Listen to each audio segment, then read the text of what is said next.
We are back. I am back.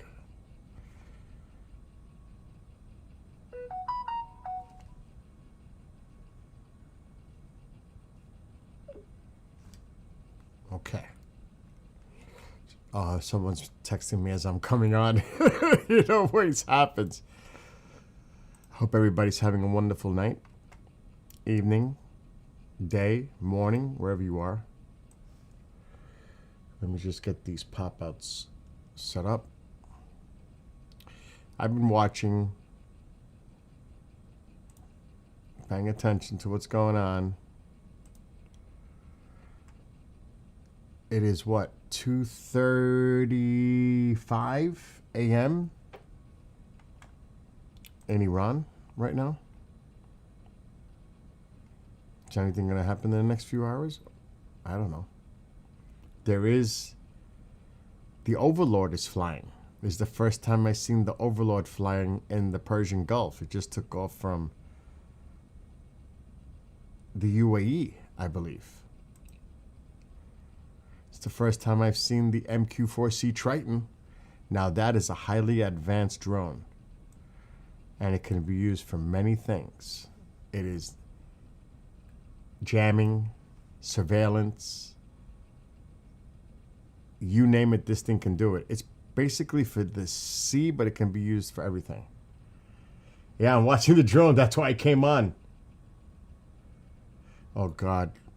I can't imagine about the amount of people. Hold on.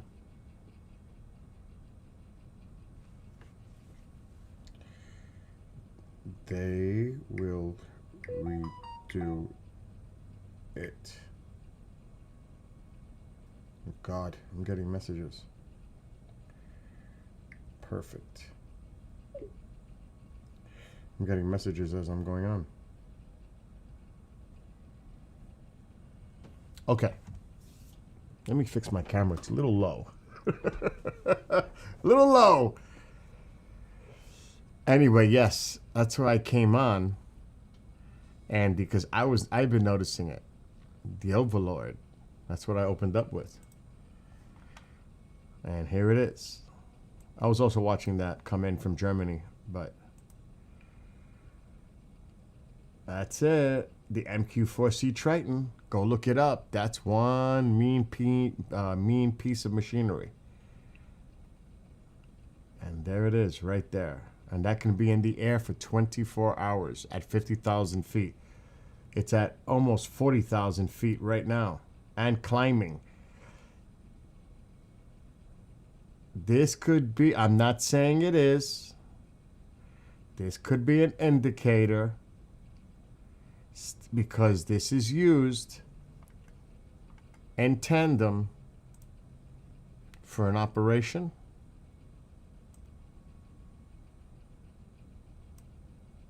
That I was noticing that, if anybody remembers, on Flight Radar 24 before Venezuela occurred, Triton. Daryl, what's happening? And I'll look it up. It's a Northwood. Yeah, it is Northrop Grumman. Let's look it up. This thing is one heck.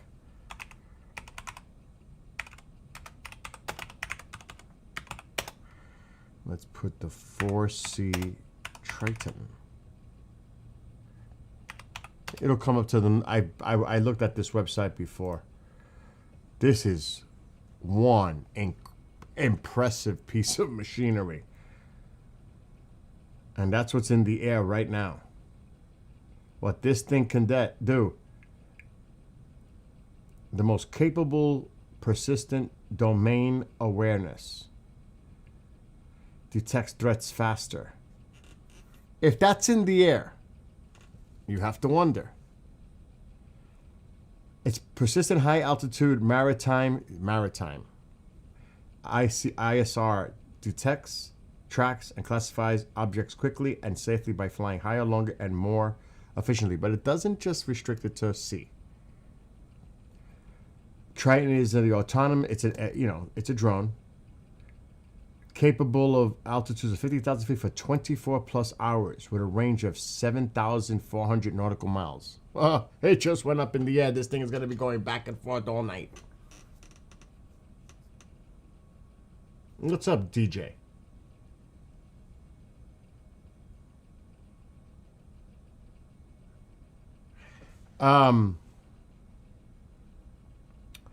See, unprecedented maritime domain awareness. Look at this thing. Navy. So what do you think it's paying attention to? The Persian Gulf? We're going to have to see its flight path. Look at this thing. That doesn't come cheap either. This is one of the high-end, expensive drones. This is not one of, I'm not saying any of them are cheap, but this is a high-end. Unmatched maritime surveillance. Because they're going to be concerned about the Strait of Hormuz, the Persian Gulf. Is Iran going to start laying mines? Are they going to try to choke it off? Block it by sinking ships? Who knows? This is one heck of a piece of machinery right here. This drone that's in the air right now. Overlord. That's what it's labeled as. Overlord 1. Well, Overlord 1 is in the air. And you know it's going to be... And it doesn't have to fly. It can detect from quite a distance. This is coming in from Germany. Imagine that flight. Ramstein. It's coming into Qatar. And to C-17. Now, I know if you've been paying attention to 2C and to Goldie about the air traffic, there was still significant air traffic over Iran. It's starting to dwindle now.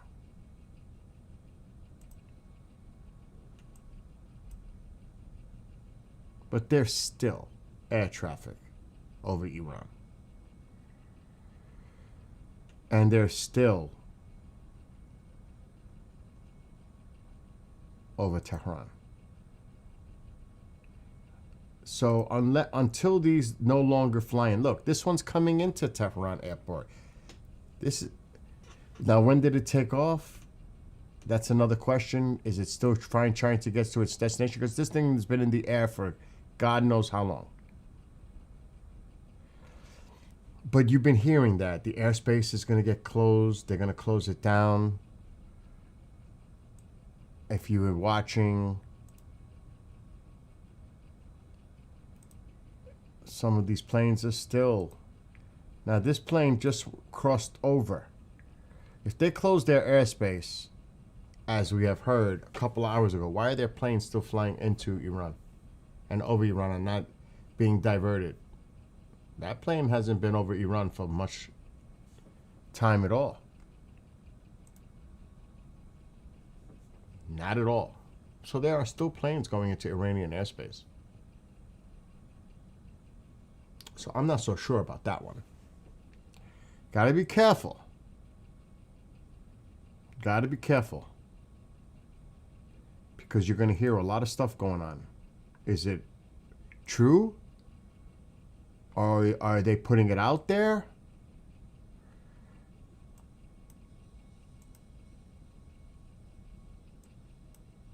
So these are going to be leaving, but they're still planes. This one literally just crossed over into Iran. So how come they said the airspace is closed? You know what I mean? So you have to take everything with a grain of salt. Now, there are countries speaking out against, like Saudi Arabia is coming out speaking out against an attack, but they're going to say that because they don't want to be targets themselves. We condemn the actions. We don't want to see the United... They're going to say that. That's pretty obvious. But there's still traffic out there over Iran. And what is it? 2:35? No, 2:45 a.m. in Iran. There's still a lot of air traffic out there over Iraq. Like I said, this would be an indicator. If you start to see these planes getting out of Dodge and being diverted and not being here in eastern Iraq, then you might say, uh-oh, now Iraq is clearing their airspace. Something might be going down. They're not going to risk civilian aircraft. That's why I didn't think it was going to happen tonight. It might not happen tomorrow night. We still may be days away. So people can't be so quick to judge that it's happening tonight.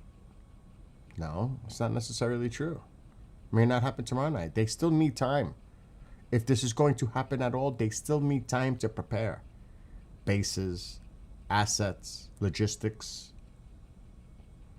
I know there's a lot of people when is it going to happen tonight? Is it going to happen tonight? Well, all of us are looking at this and saying if and when it does occur. But it's got to be done under the right circumstances. They just tell everyone to get out. Yeah, exactly.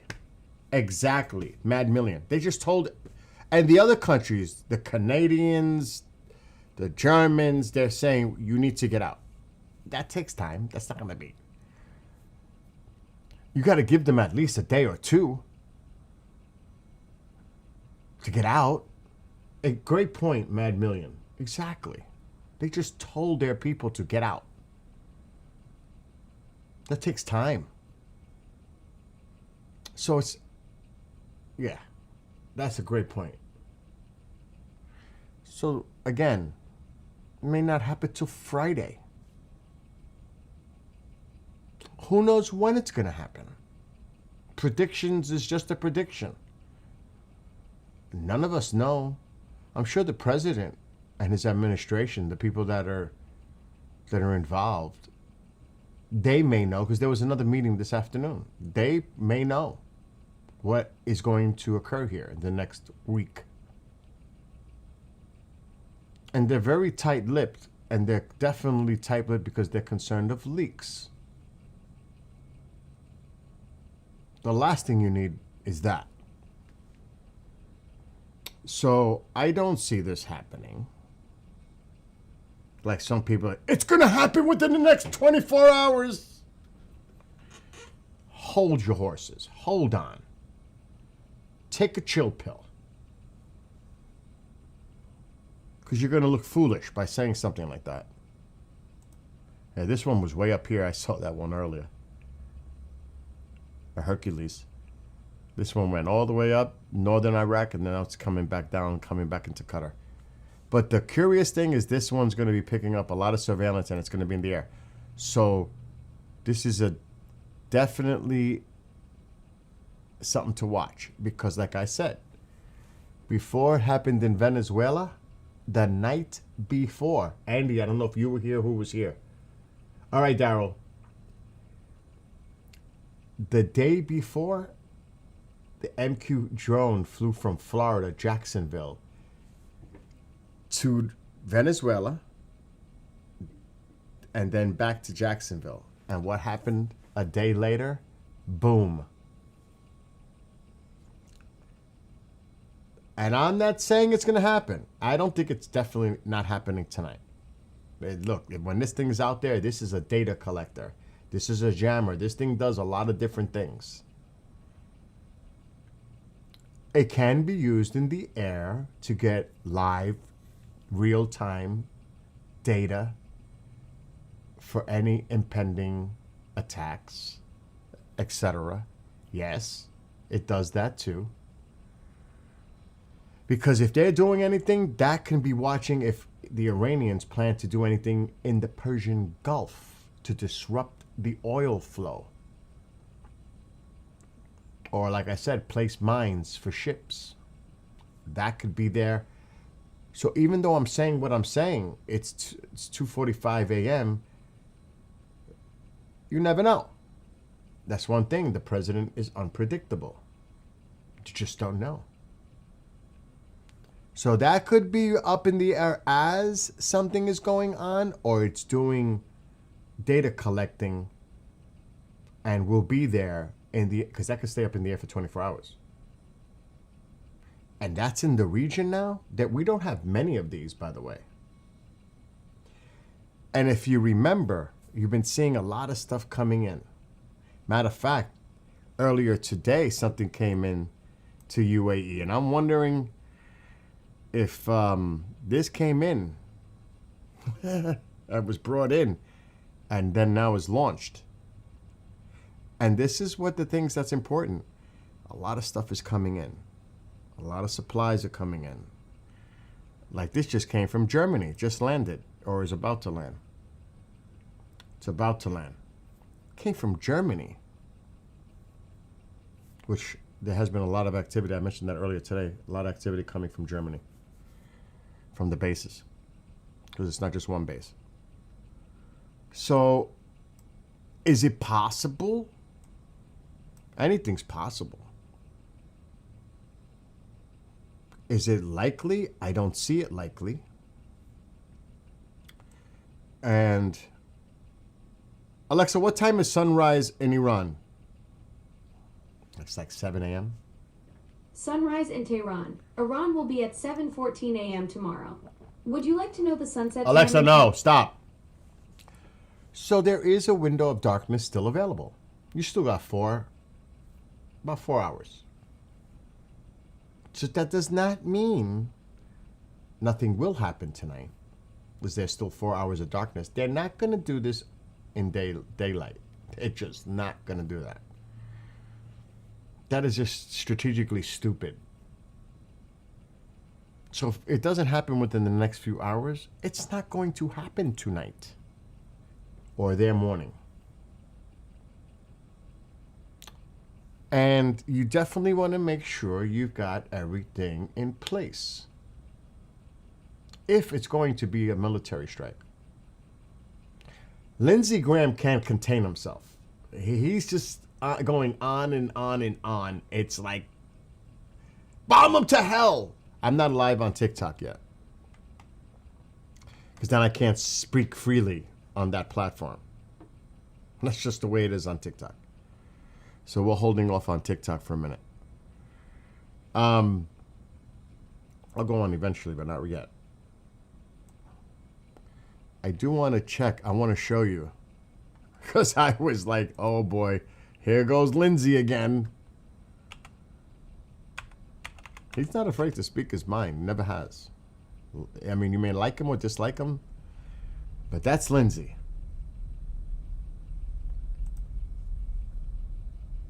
They're active here at the National Guard base. You hear that? I don't know if you can hear that rumble. There's activity at the International National Guard base nearby. By the way, that's where they flew Maduro in. That's where Maduro landed, in New York, Newburgh, right here, not too far from where I live. It's to my south, but you can still hear them because those are loud. It's to my south.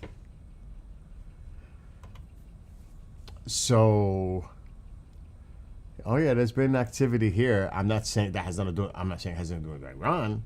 I'm just saying there could be things dealing, of course, within our country with the Guard.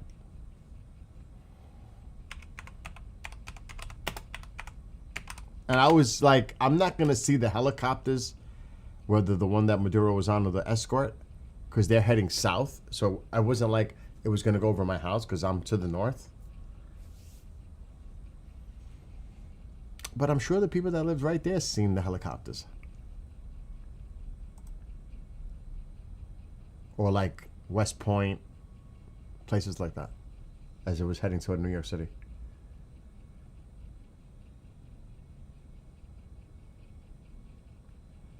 Hold on.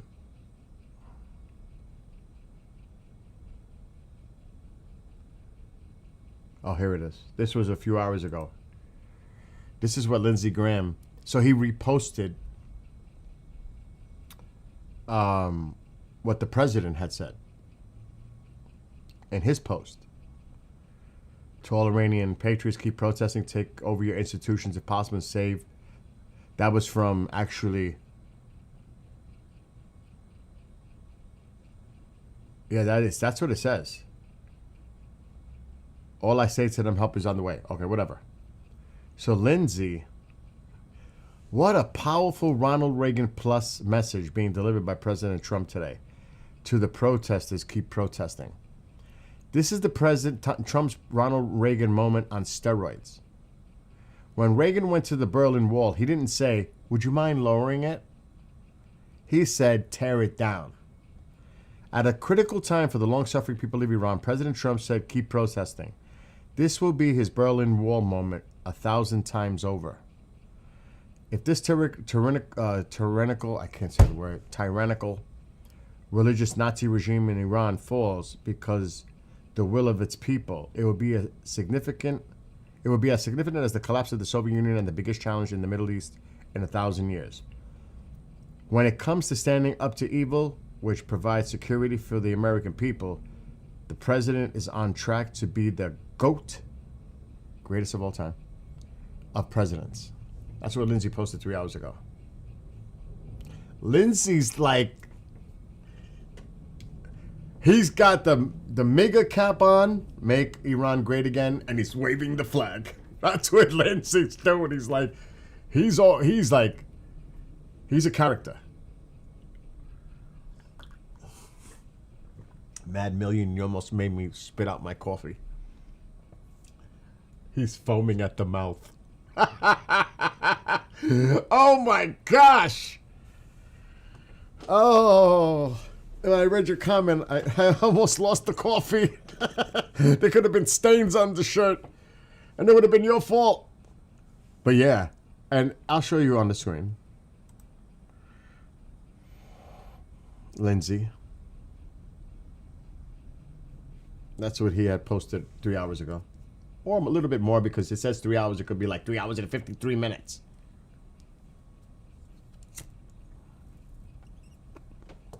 Anyway. So, keeping an eye, like I said, and what Mad Million said, countries are telling their people to get out. You think it's going to happen tonight when other countries are trying to get their people out of the country? Including our own. Does that make sense to you? You hear a lot of people talking stuff. It's going to happen within the next 24 hours. Now, it might technically happen in the next 24 hours because it might happen tomorrow night. Around this time. So that 24-hour thing that some people are saying, it's possible technically. Do I think it's going to happen tonight? No. Not saying it's not. I'm saying my own personal opinion is no, based on what somebody said in chat is true. And they're still bringing in supplies. One just landed in Qatar. They're still bringing in assets, logistical support.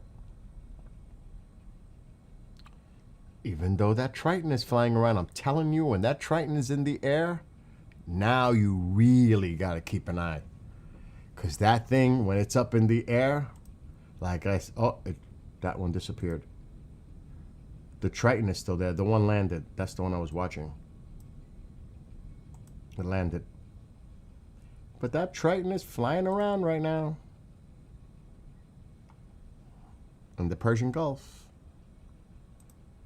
It's right there. And I was watching, just a true story. I thought something was going to pop off when it happened in Venezuela. I told people, if anything happens, contact me. Wake me up. I don't care. So somebody did at 2:30 in the morning. I'm getting calls on Teams. And I was sleeping because I wanted to get up early just in case something would happen. I wake up 6:30 in the morning. It's not Iran. It's Venezuela. Because I saw this the day before, and I said, "Oh boy, if they've got the Triton near Venezuela," I was like, "Oh, could this be?" And then I'm getting messages. It's going off in Venezuela, Bill, and I'm sleeping. But this was in the area of Venezuela right before it happened. That's all I'm saying. For those that were watching, like KJ's in chat, I heard that too, that Trump was going to address President Trump was going to address the nation at 8 p.m. I saw that. I don't know if that's necessarily true, is it? I don't know. I had heard that too. Is that confirmed? If he is, we got to cover it. I got my coffee. I'm ready. I took a power nap. I fell asleep watching the other ones. They literally put me to sleep. I'm not even kidding. I fell asleep. I was like, oh my God. And then I woke up. Tusi was over and I was like,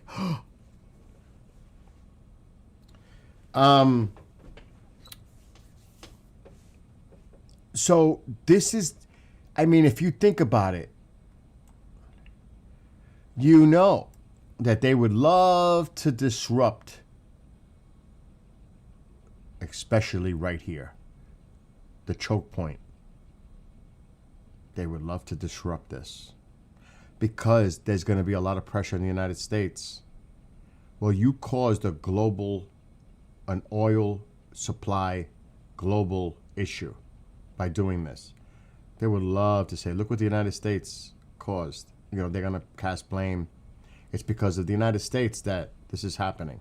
Meanwhile, they're watching to see if they put any mines in here, especially here, because that's the choke point. I heard they're willing to put ships and sink them to block it. It would take time to remove those ships. So that's out there watching. It's watching the Iranians. Because if something is imminent, there's going to probably be a reaction from the Iranians to disrupt, cause chaos. It makes total sense to have that Triton out there, which is a very highly advanced UAV. As I had the article up, I'm going to put it back up again. This thing is impressive, this Triton. This is one piece of machinery. It's very, very impressive what it can do. I'll put it up again. I got to go to Northrop Grumman.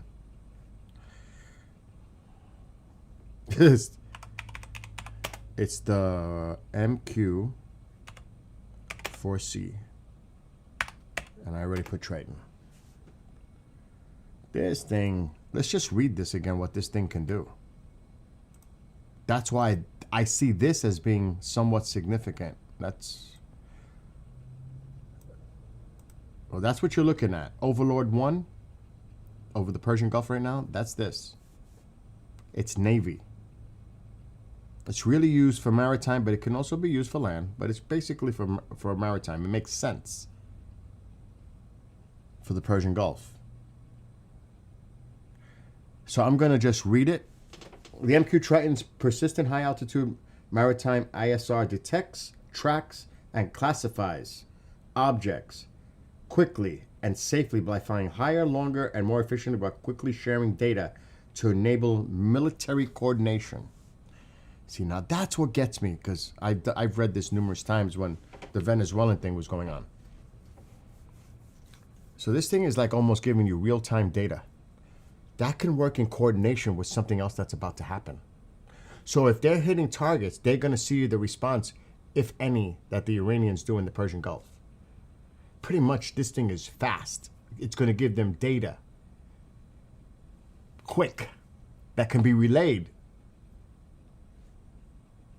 And then they can be notified and say, okay, they're trying to, like send in their boats and lay mines. They'll go in and take them out before they can do it. This is very important. Anyway, It talks about its height, how long it can be in the air, 7,400 miles. Triton builds on Northrop Grumman's autonomy and HALE leadership, that's the acronym, that provides unmatched, persistent maritime surveillance, early warning to missile threats. Oh my gosh! Early warning to missile threats. It will detect that they're about to fire. And detection and targeting from standoff range. The aircraft can operate collaboratively with crewed platforms across the domains through the intelligent and timely exchange of data. So if there are aircraft in the air, it can give that data to those aircraft and say, look, this is happening. They take the data, they go in. And there's F-22s, there are Raptors in Qatar, just to make a point.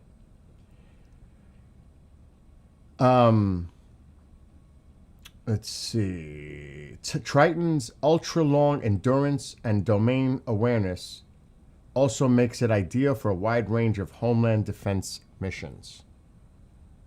Unprecedented maritime domain awareness. This is the perfect thing you want in the air in the Persian Gulf right now. This is what you want. This is what you want there.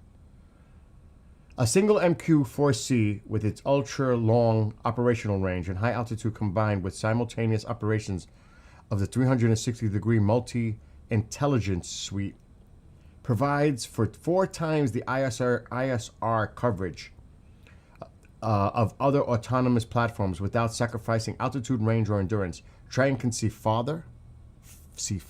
That's a key.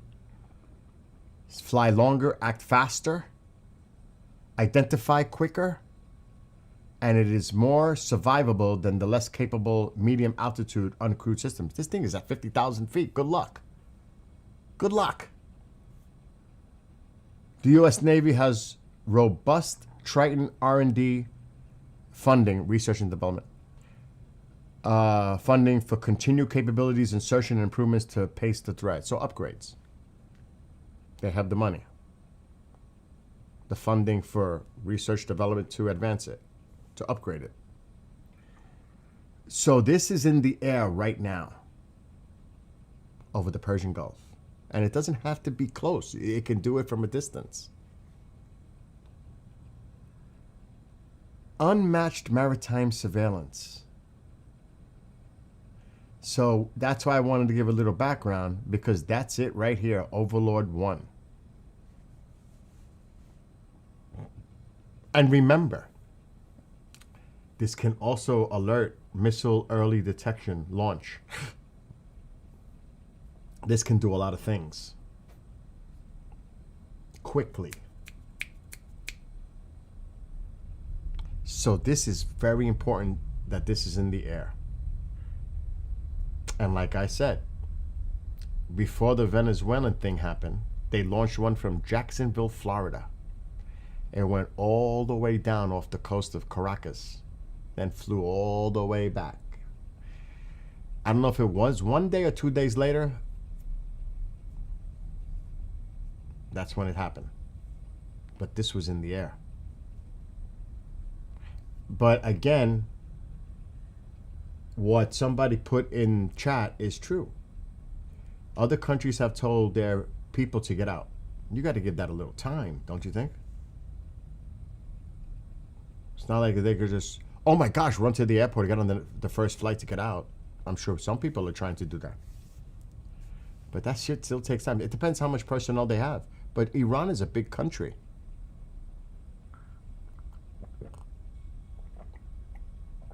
You would think they'd give that a little time, maybe 24 hours.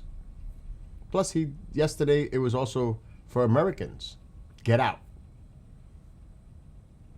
Get out. And they even said, we cannot help you. You got to find a way to get out. They were being blunt and honest.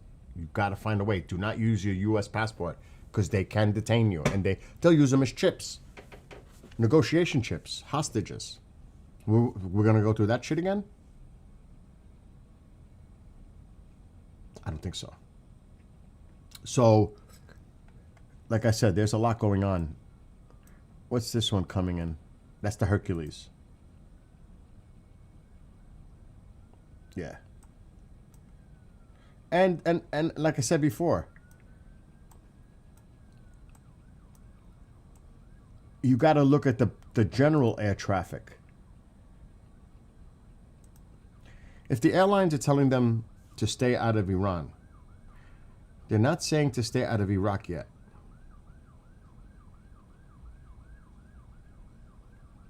There's still a lot of air traffic going through Iraq. Because you know what? They're going to say, oh, and I don't want to say the word, but oh shit. The United States is hitting Iran. Is Iran going to retaliate and go try to hit Israel? Well, you know everything in between is going to be like, oh my gosh, we got to clear the area. We got to get our planes out of there, civilian aircraft. There could be missiles in the air. Remember when it happened in June? That airspace was clear. You saw all the planes diverting around it. So unless I see any indicators that there's being, if these planes start to divert and move the heck away or turn around, or then you could say, uh-oh, is something about to go down? That would be an indicator. And like I said, there are still planes flying over Iran. But you're starting to see little indicators that something may be coming. Especially with that Triton. I can't emphasize that more. That Triton is important. Especially if you're going to do a preemptive strike, that is going to detect. Okay, the light is on for this launcher. They're about to fire missiles.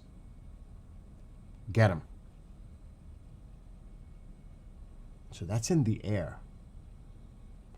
But that can be in the air for 24 hours. It just took off. How long ago did it take off?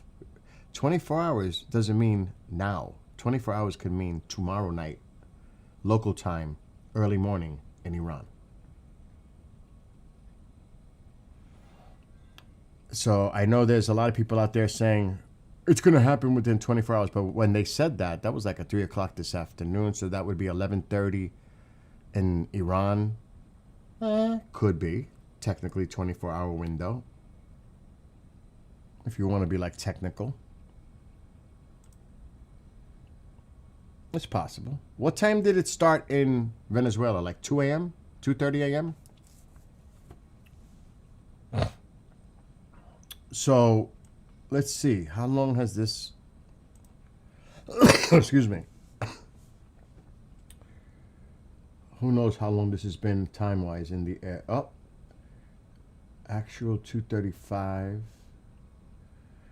So, it's been in the air for a bit. But like I said, this thing, and you just all seen it on the screen, this thing could stay up in the air for 24 plus. Flying at 50,000.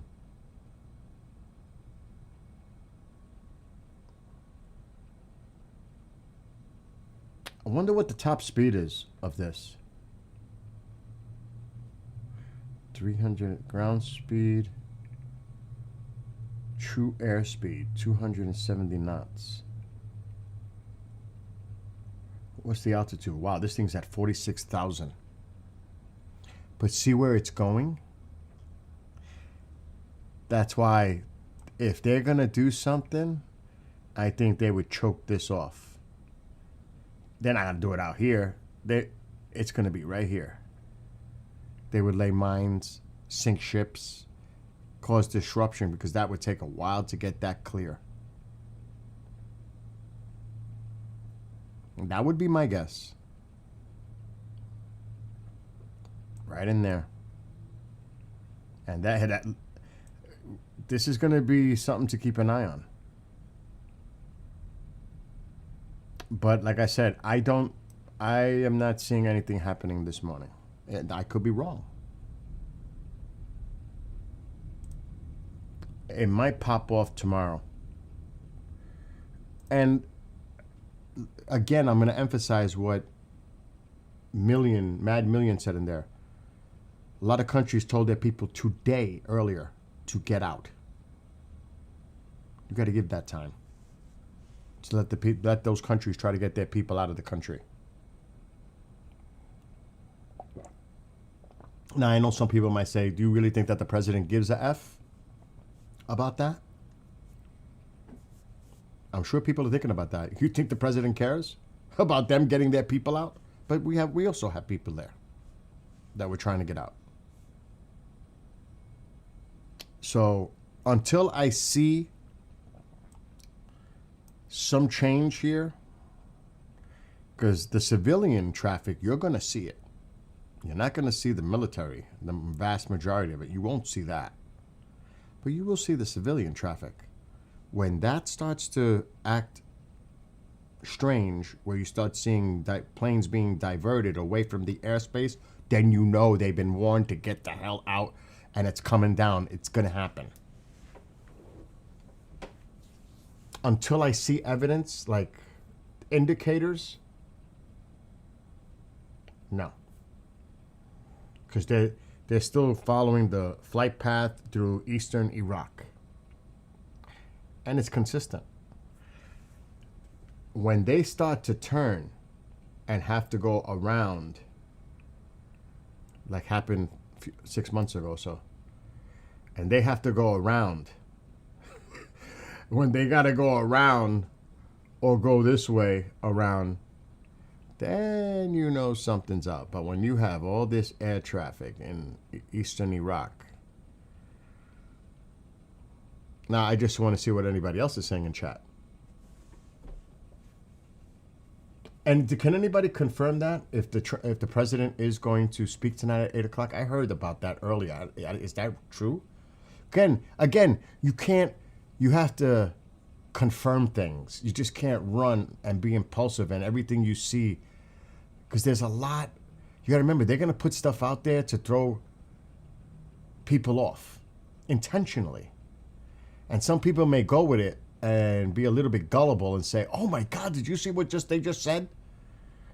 They might have did that on purpose, intentionally, because they know the other side is watching. So you're falling right into the trap like they would.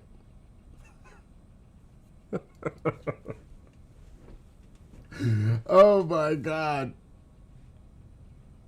But definitely, I think the clock is ticking. I think the clock is ticking. The question is, will Iran strike Israel? Why wouldn't they?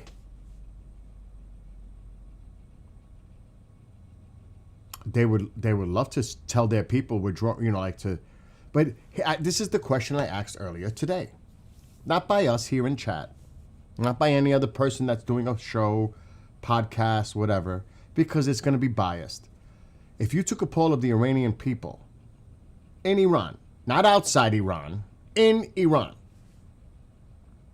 and you asked them, if Israel was to retaliate or even preemptively strike Iran, are you going to fall for the regime's ploy and distraction saying, the Zionist regime is attacking us?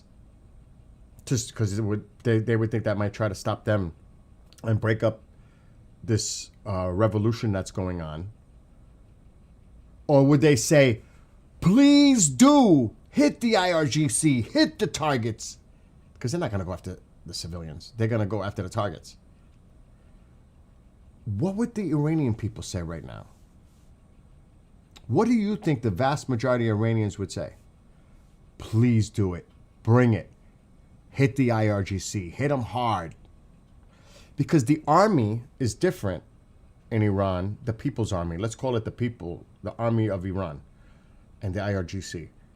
And somebody brought this up earlier, that was a great point. If that army flips and takes the side of the people, then the target becomes clear. IRGC.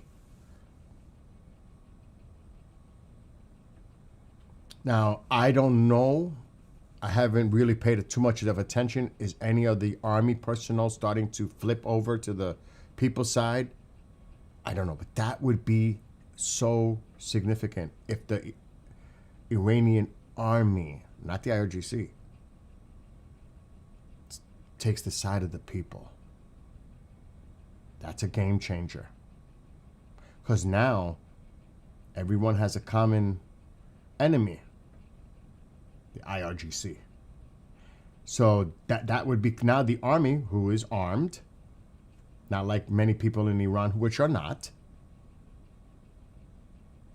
alongside with the United States. And yes, if Israel's attacked, they're going to attack back. You know that. And they might launch, who knows, maybe they won't take their shit out on U.S. bases, but I think they would. They might just do an all-out assault on Iran, on Israel, to say, this is our last gasp of breath. We might as well let it all out. If we're going down, we're going to try to take out the Zionist regime. Could you imagine? That's probably what they would say. I don't know if they'd be that crazy to do something like that. What do you all think? It's right. Little, I think it's the size of like New Jersey, Israel. You're right, it's small. And even though they were targeted bases, you know that the enemy is Israel. That's the bottom line. Yes, we are too. That to America, all that. You know, they see us as accomplices in aiding Israel and everything. You know that we're part of that. But yes, Israel is number one. We're a close second, if not 1A. We're 1B. I mean, we're right there. But yes, I think they would. That's why I was telling people, remember that red alert thing on the phones? Remember that red alert app that warned Israeli residents of incoming missile threat? Seek shelter immediately. I activated mine again a few days ago. Because if that shit goes off, you know it's hitting. It's getting really bad. Did you remember that app? Called Red Alert. I'm sure if you were paying attention to what was going on back then, you heard the annoying sound of that app. But it's intentional. It was intentionally to be annoying, so it would get people's attention. It's actually clever. I would want something like that too, that would stand out above this thing. Let me show you the test sound. Self-test. You ready? Remember this? Remember that? Remember that sound? It's not a sound that people in Israel want to hear, or many others. Remember that? Were you watching a program on TV or someone doing a podcast and we have alerts, red alert in Israel, and maybe you'd hear the sound in the background of that as the alerts were coming in?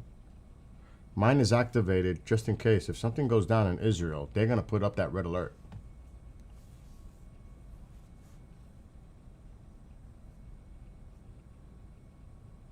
So I have mine activated because that will tell me if Israel puts up red alerts that there's missiles coming in. That would not be good.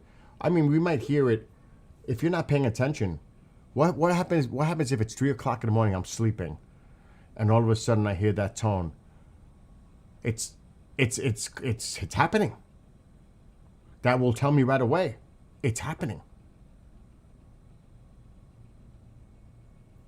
That was horrible to hear that sound for the people in Israel. I'm just saying.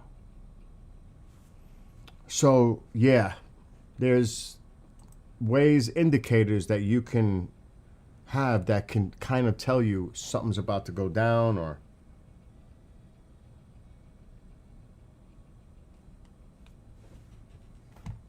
but honestly, at this time of night,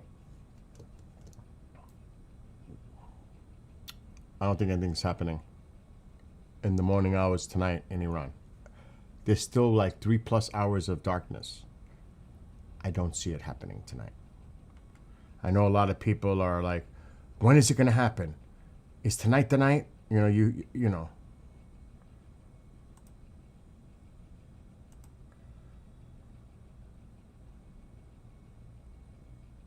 Yeah, look at it. It's hugging the coast now of UAE.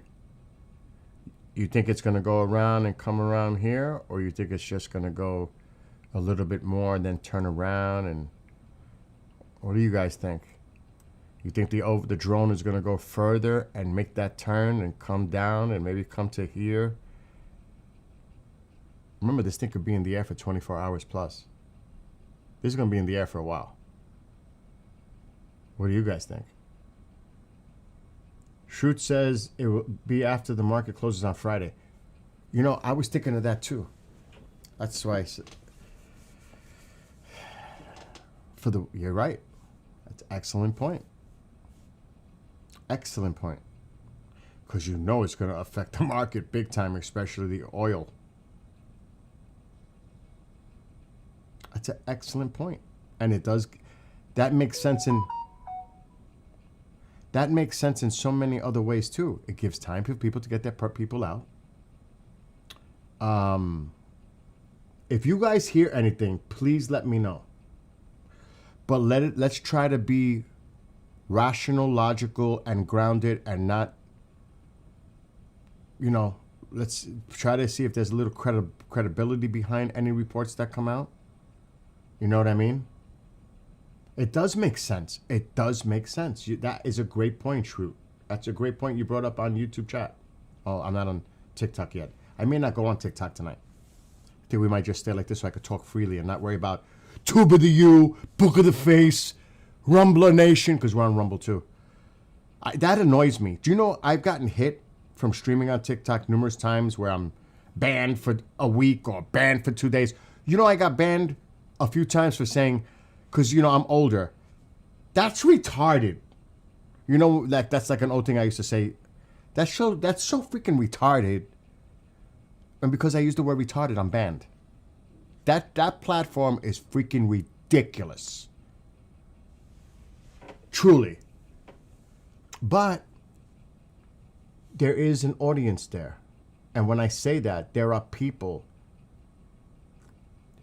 I mean, there's people from all over the world. And if you're going to talk about this, you're trying to get the message out to as many people as possible. In a responsible way, not an irresponsible way, not in an exaggerated way. You just put, like I'm showing on the screen, you put the data, you put whatever you can that you can kind of verify, because there's so much stuff on X is questionable. But when say a Lindsey Graham posts something, or Marco Rubio, or the State Department, or whatever, that's actually coming from them. If it's a legitimate account, of course. Then you say, okay, look what they just said. Well, otherwise you have to be so careful. There was a funny video today I saw. And hello to you in Serbia. And God bless you and the people of Serbia. Did you see the it was so funny. The clip yesterday of the guy in the helicopter allegedly covering the protest, the pro rally event in Tehran, and he's hanging out, wind blowing through the hair. Did you see that? Somebody made a video today that was so funny of that same guy. I was cracking up. The reason I bring that up is because of AI. Oh no, you will, like, who said it? Saba men, I'll just say Saba. Like Dusty said, they're only going to show you what they want you to see. So there's so much going on right now that you don't see. That's guaranteed. A lot. Like earlier today, and I could rewind. Look what I caught earlier. Now let's see what you all conclude.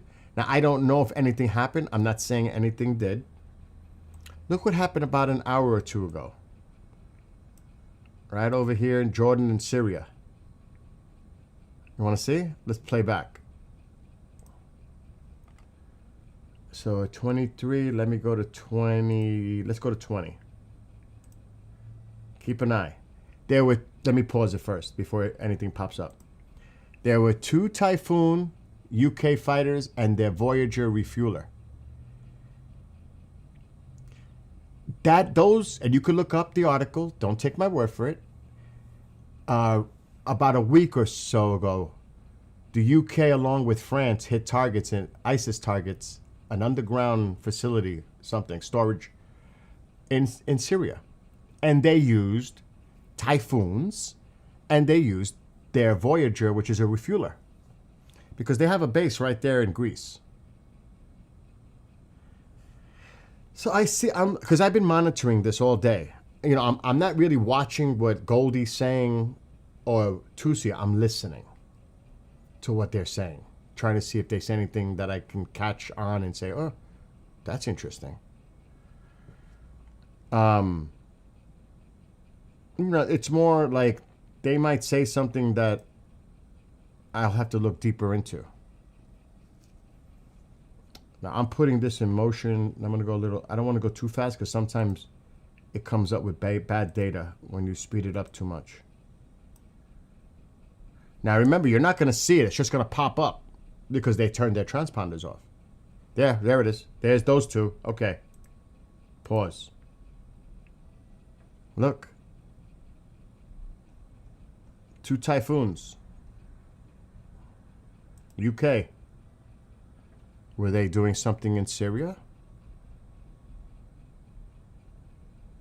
There's 2 Typhoons. Right near Syria. And they came back on once they were in Jordan. So where were they? Were they in Syria? Were they hitting any targets in Syria? I don't know. And then I'm going to slow the speed down now that we see them, because it might interrupt it. And then you'll see the Voyager, which is their refueler here. So I'm going to let it play. Oh, there it is. There it is. That is their refueler, the Royal Air Force. The Voyager. Did something happen earlier today by UK forces in Syria? I don't know. But they were there. And then they went back to where they came from in Greece, the base, which is located right there. Because somebody brought up a great point earlier today in chat. I know, Isaac, my nerves are shot over all this. And I'm going to read all your chats because I like to read everybody's, and I respect everybody's opinion. Everybody has a voice here. Everyone's opinions matters. Whether you're for, against, you know, I think it's important that everybody has a voice. And no super chats.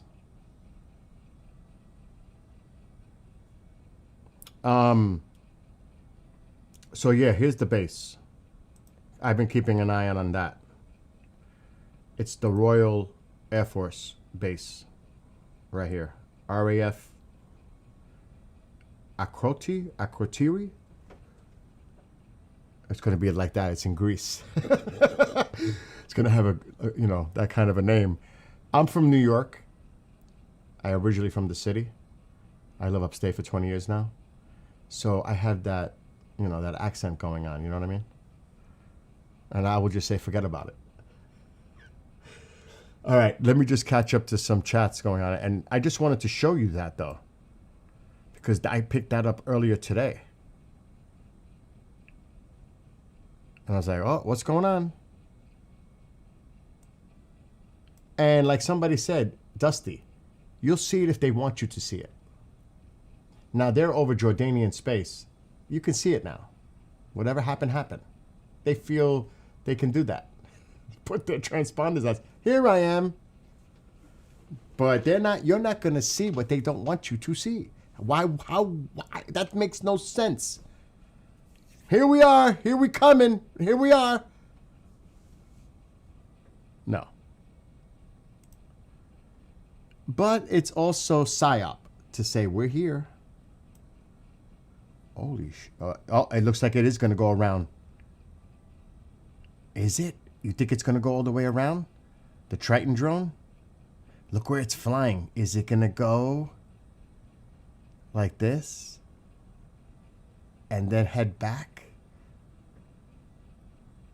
What do you think? Because if the Iranians are going to do anything to choke off the Persian Gulf, the oil flow, it's going to be here.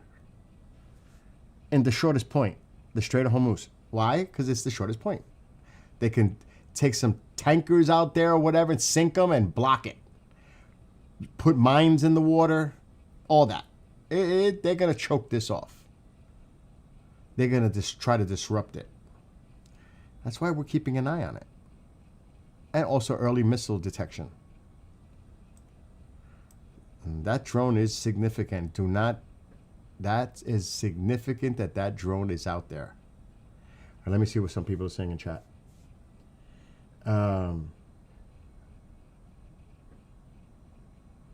Oh, you're talking about, I see the market. I see what you're writing about ACL.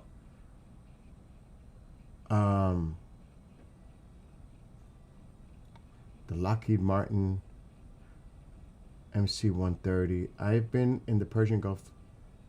Lots of sea snakes. Now don't they have a lot of these fast patrol boats with when shoulder carried missile systems and stuff for ships? You would know more than I. That's definitely for sure, based on what you just said. I am not on X right now. I should be. Hydrophis. I see what you wrote. So, yeah, we have to keep an eye on this. No doubt. Now, sunrise is at 7:15-ish in Iran. 7:14, I think. So you still have some time here. But like I said, I don't think it's going down tonight. There's the light. I really don't. Oh, and this has been going on. F-15s in Qatar have been just popping up on, it just disappeared. Or did it? It did. That, believe it or not, we can go back. I'm not going to do it. That was an F-15. A Qatari F-15. It's been doing that all day. It will show, disappear, but it's there. F-15s in Qatar. They're the Qatari Air Force. It might show up again. I mean, I don't really feel like playing back to just see it, but it's there. Bahrain, little activity out of Bahrain. There's been some activity out of Bahrain. And also the base near Riyadh, Saudi Arabia. Right here. And it's right over here somewhere. How do I know? Because they turn their transponders on or off as they approach. And I don't know if ACL, if you're familiar with this, you let me know. But it's generally the way it was looking, it's somewhere in here. So there's been activity coming out of here, in and out, near Riyadh. So you know where to look.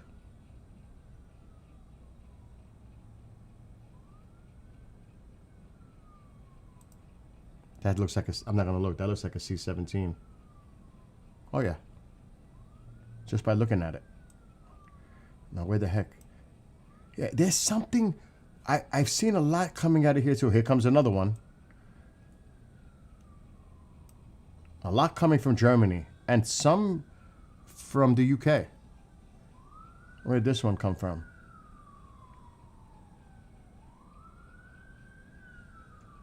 That's the one you were just talking about. Who put that in the chat? Andy. From Belfast. Wow. They're bringing them from all over Europe. I mean, they're coming from everywhere. A lot from Germany, but wow. Holy cow. Oh, and another thing I noticed last night, there was a lot of refuelers off near Japan. There was like 3 of them in the air lined up. I'm like, are they bringing the B-1Bs over the Pacific? Because then you got to watch the United States, what's going on in the States. Did they send them over the Pacific and they're now in Diego Garcia? That they were refueling them?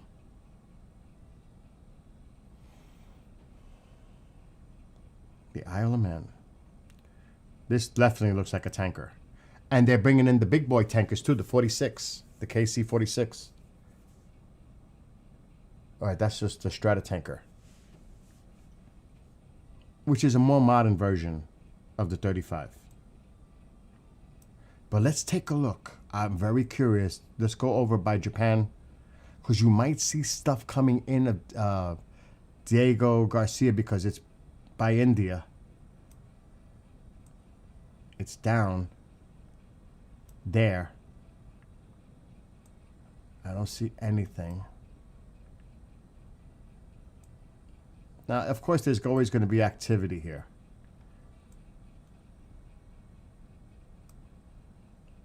That's definitely a refueler. They're bringing them in from everywhere. They are. They're bringing them in from everywhere.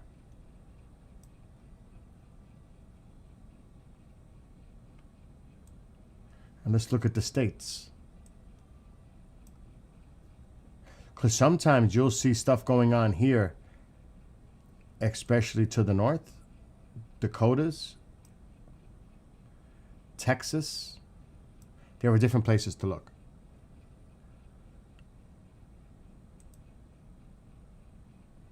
Gordo, that means fat. That means fat in Spanish. Okay, that's a Boeing.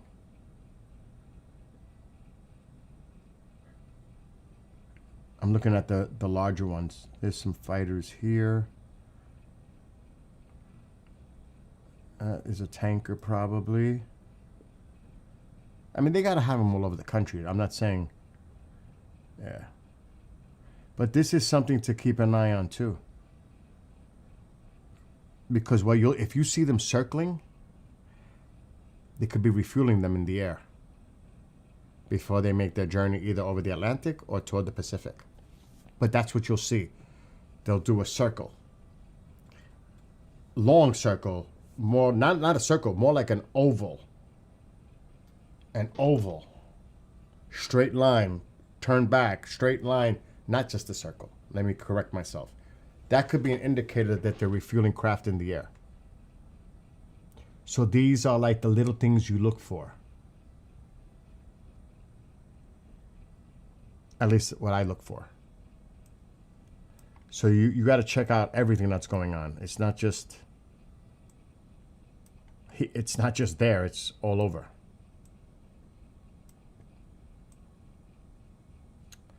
Let's see where that drone is.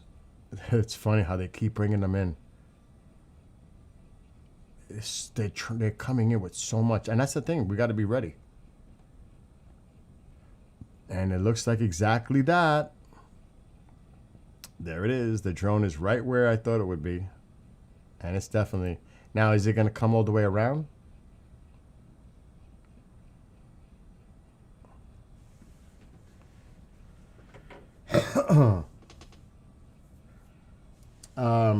Think the circling over mainland U.S. is... it could be training. Of course it can be. Of course.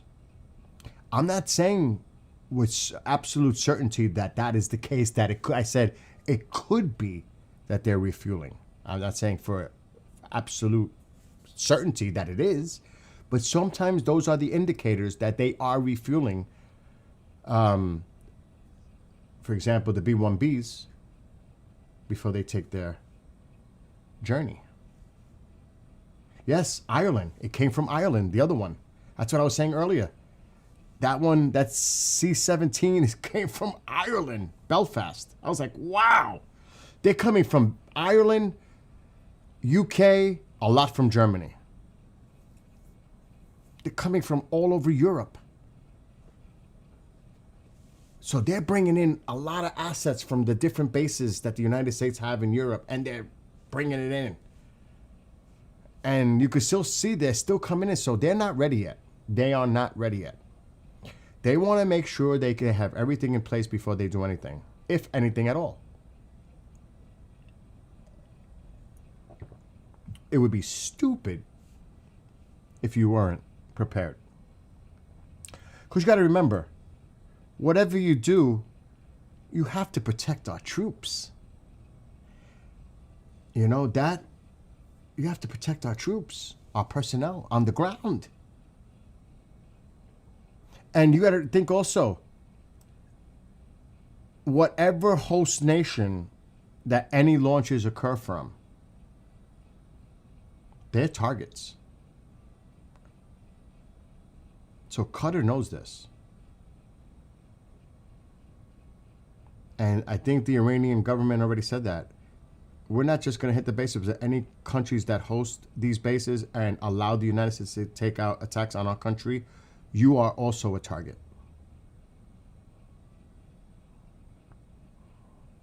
I don't think you're going to see anything in Ireland right now, to be honest, because this plane is already, I'm sure, like I have activity going on near me. Doesn't mean it's connected whatsoever. But this plane is coming from Ireland. This one. That's amazing. From what was it, Belfast? Yeah. This is a Commando too, though. It's not a C-17. But look, this is coming from Ireland. I think it's tomorrow. I think it's tomorrow. I don't think it's tonight. Right now, it is 3... Oh, what time is it? Alexa, what time is it in Iran right now? It's acting up on the other device. Alexa, what time is it in Iran right now?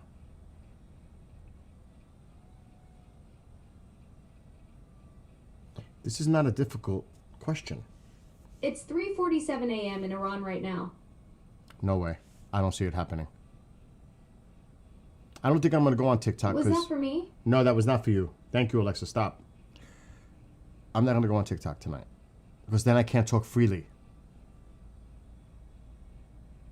It's annoying. TikTok will wait till tomorrow. But, yeah. They're still bringing in assets and logistical support. I don't see anything happening tonight. Though very curious, you know. Oh, there it is. It came back up. The Qatari F-15. Let me do it before it disappears. Let me do it before it disappears. It's been doing this all day.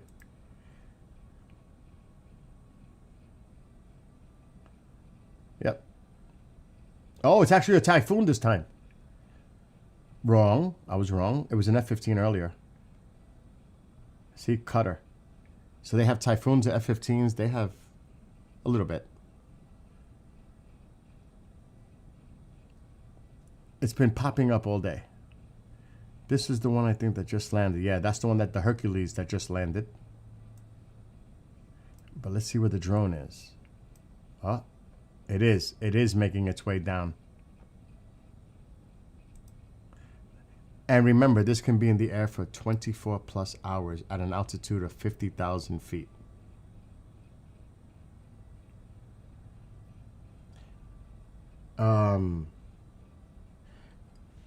Bean, exactly what somebody else earlier in chat said. If you tell, if you're a country like Canada or Germany or Australia or whoever, and you tell your people to get out as soon as possible, that takes time. Or Germany, whatever. You should leave Iran as soon as possible. Well, does that mean like in the next 6 hours? In the next 12 hours? You got to give them a little time to get the hell out of the country, right? especially if they're going to go on an airplane and these airlines stop going into Iran or out from Iran. I mean, if you think about it, you better do it now while you can, because that airspace is going to get shut down. All this talk about the airspace is going to close and all that. Well, there's still international flights flying over Iran. There's still a lot of planes flying over eastern Iraq. So, again, be careful on what you see and hear, because a lot of it could be a ploy for misinformation. Almost, I would even almost say like a PSYOP propaganda tool. You have to be very careful. You can't just jump impulsively and say, oh my God, they're going to close the airspace. When you see evidence of it, then you can say. Otherwise, it's just talk. Follow? Does that not make sense? You know, you got to have some semblance of calm down, gather information, try to see if it's credible, verify. Yes, they would fly again. You will, let's put this back up. Let's look at the civilian. You will see them start to divert and act strangely. You'll say, uh-oh, they're not flying. And it would happen soon, quick. You would see all kinds of diversions of the flights. Like, oh shit, we got to get out of their airspace now. Whatever that means, however we got to go, we got to get out of here. These are civilians. And we've seen this happen. What happened over Iran? Remember that? Or the one in Ukraine in recent my memory. Don't want that. So, and sometimes the traffic goes to the north, and sometimes it comes down, and sometimes it's both. As I've noticed that pattern. But look at all the air traffic still. Because if something goes down in Iran, a lot of people are assuming, oh shit, they're going to fire, right? It has to go to Iraq, over Jordan, maybe parts of Syria, to hit Israel. You think those planes are going to be jeopardized if there's missiles in the air flying?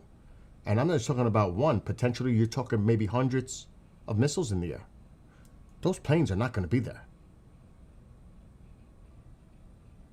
That's why I say keep an eye on flight radar, even if it's just civilian, because that will tell you something's about to go down. If you start seeing those planes divert or avoid the area and they're going below it or above it and going around, you know something's coming.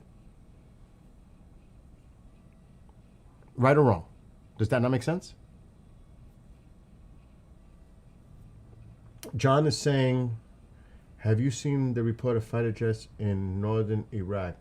Is it real? I have not seen that.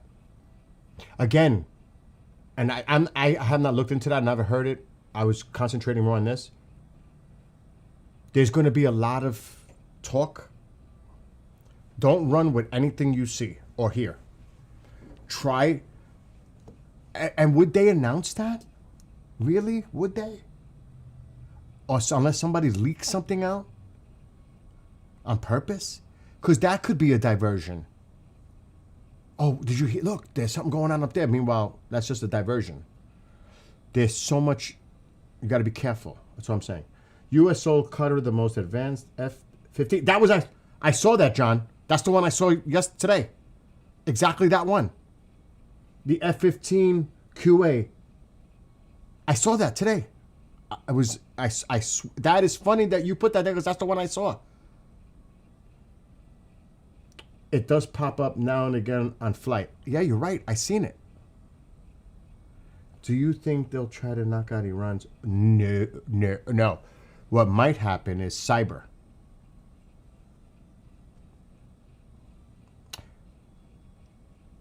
Right now,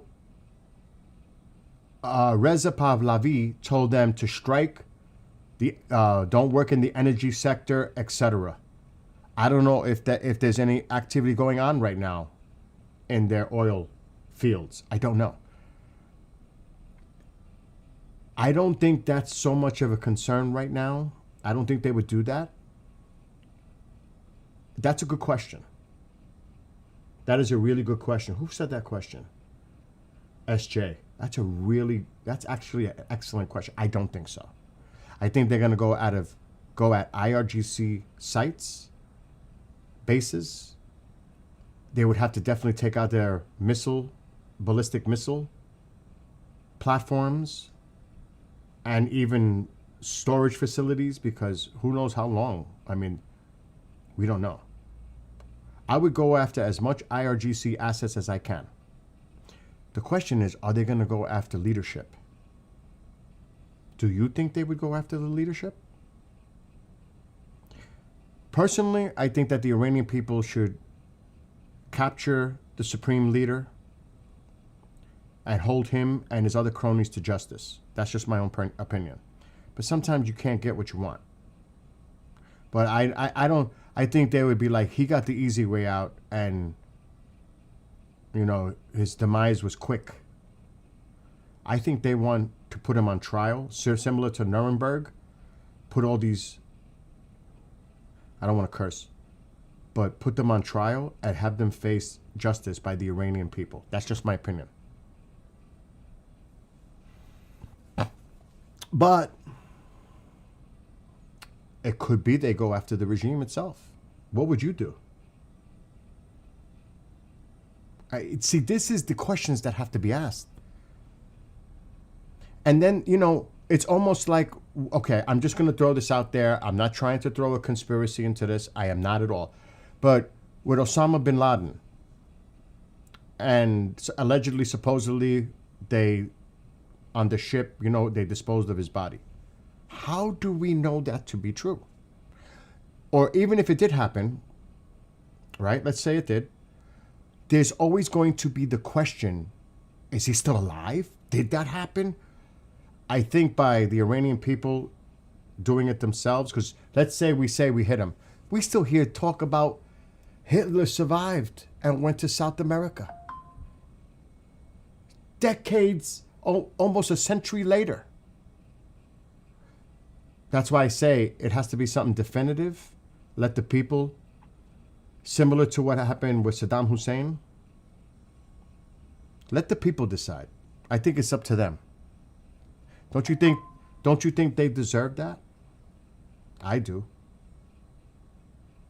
And I'm looking at all of your comments, so if you guys got something to say, I will bring it up. When you see, I seen strata tankers like for 2 weeks already. But it's funny how the strata tankers, I got fooled a couple of times. I'm like, oh my God, there's one going into Iranian airspace. I'm like, oh my God. Then it's on Iran International's talking about it. A news channel's talking about it. False alarm. And I hope I wasn't the cause of it, because I was like, oh, but I seen it on flight rate. I saw it. No. But usually, this is the typical pattern of those strata tankers coming out of Qatar.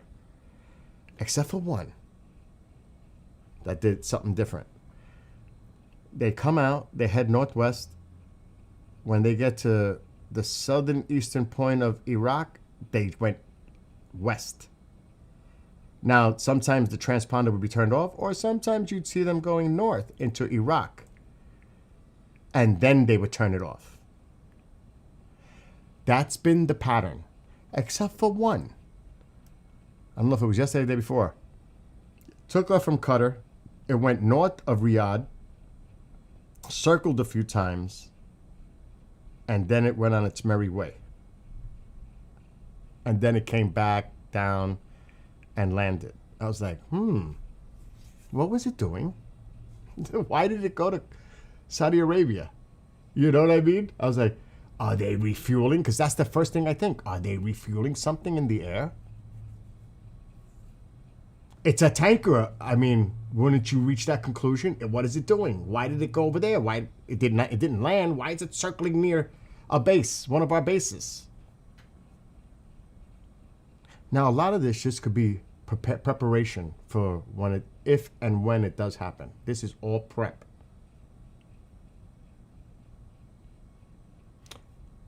Any one of us that is watching right now, any one of us can reach our own conclusion, speculate, opinion, and no one would be wrong because no one knows.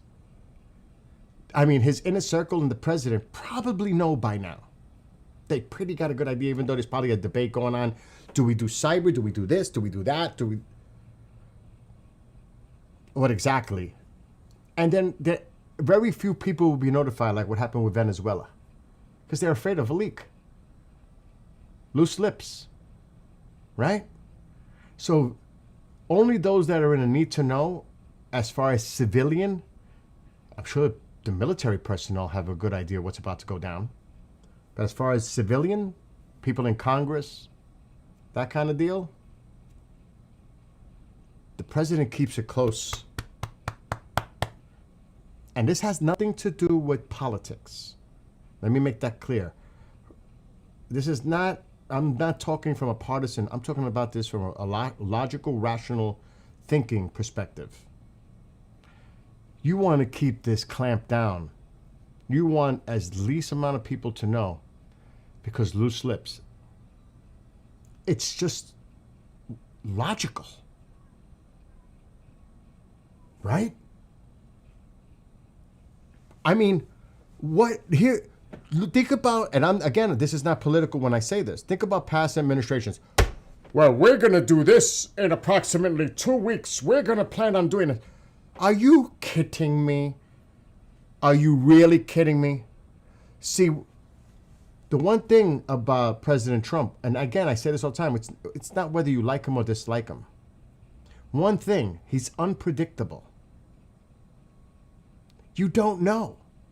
And he throws so much stuff out there. You think he does that? He does that on purpose to keep them guessing.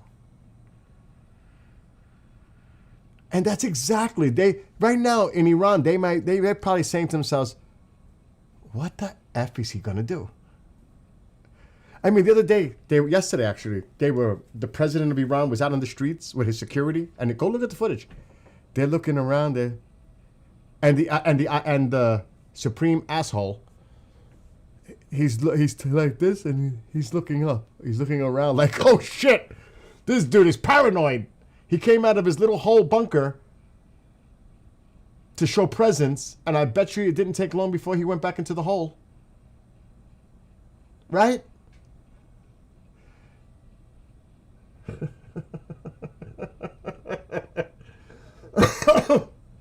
It is. It's a tactic, and it works wonders.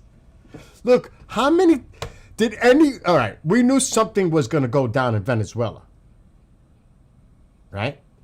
We had a feeling. And it's not like, here's another thing that upsets me. The president gave Maduro options. You pretty much leave. I'll even help you leave. But you have to resign on the tarmac, sign the paperwork, and I'll take you, your wife, and your son out of the country. I mean, he does. Now, he's very blunt and direct. It's not like he's gonna... It's almost like an ultimatum. Let's be honest. Take it or leave it, and if you leave it, then, the ramifications are going to be, okay, you're on your own now. Good luck. You better take it before. But it's not funny. I'm just saying it because that's the way he is. And you see how, let's put it another way. Let me put it to you another way. What happened in June when Midnight Hammer, you don't think they could have really taken out the regime?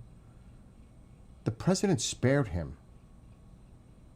Remember, Israel had air superiority over Iran in what? 48 hours? They were flying at will all over Iran. They could have decimated it. How many, and of course Mossad's on the ground, and I'm not going to say much more than that. But you don't think they could have had the opportunity to take him out then? They spared him. He may not be that lucky this time. You know what I'm saying? They could have. And then you hear the propaganda. Oh, we defeated the Israel regime. If they wanted to, they could have took them out and given them an absolute wipeout. They were so vulnerable. They had nothing in the air. Israel was flying at will anywhere. Anywhere they wanted to. Iran, and think how decimated Iran was after that. You think they rebuilt that quick? Oh, they've been working on it. China's bringing shit in. The Chinese are helping with upgrading technology for missiles and all that. Of course, they're getting that. It didn't look good the first time around, no matter what they say. Now, don't get me wrong. The barrage of missiles, the hypersonics, some of those ballistic missiles that hit Israel. And they know the vulnerabilities now of Israel. They learned from that. That's scary too when you think about it. They know which ones to use, which ones worked, which ones didn't. That's never good. So there's many ways to look at this. Many ways. Trump loves to look here while we're doing this. Remember the decoy. Remember when Midnight Hammer happened? There was a decoy. People thought that there was something going over the Pacific. Meanwhile, it went over the Atlantic. I was like, oh!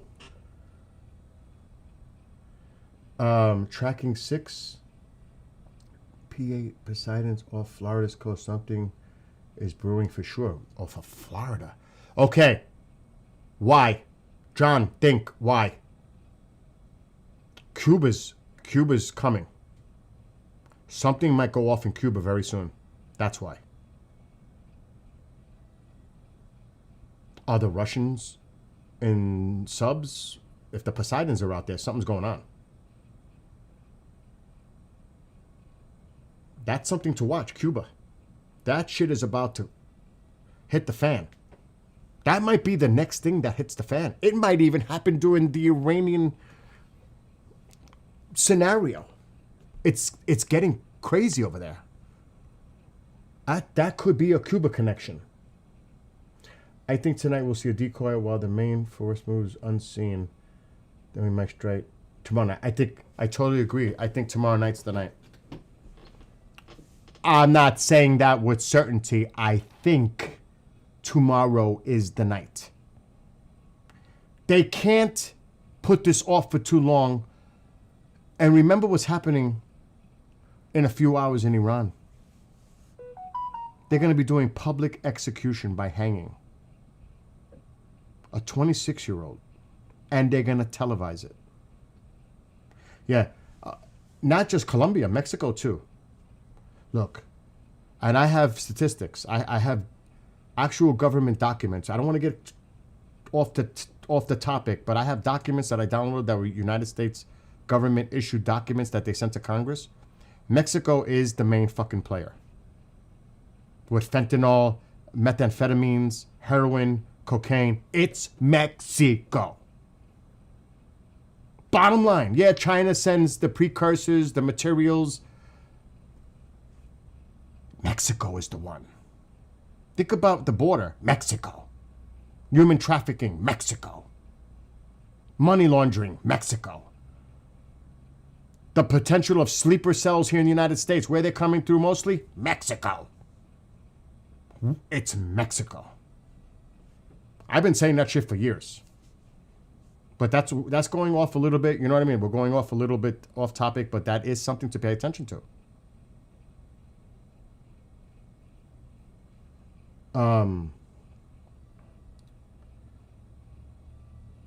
What's this now? Try get this transponder silent at Tehran. Why do you see flight radar? Because I'm looking at the civilian traffic I stopped here because I was showing something else. Because if I see these planes starting to divert, then you know something's about to go down because they're going to get the civilian traffic out of the way. And it shows you what they want you to see as far as military craft. And there's still traffic over Iran. If this shit changes and you start seeing flights divert and no flights coming into Iraq, over Iraq, then you know something's about to go down because they're clearing the airspace. It could be one indicator, as there's quite a bit to look at. This is just one, but not the only. Again, you have to try to get as many, how would I say this, clues to the possibility of something coming. Oh, that drone is going further than I thought it was going to go. That thing is covering the Persian Gulf completely. The Triton. And there's that. That's probably the Typhoon still in Qatar. Oh, there it is. That, who said that earlier? Was it John? There you go, John. Now this one's showing up. Fire 5. The F-15QA. Ah, you said it. You said it a few minutes ago. There it is. Yeah. And that's what I was just saying, KJ. KJ just said it in chat as I'm showing it. It's that and the Typhoons that have been popping up. But there it is.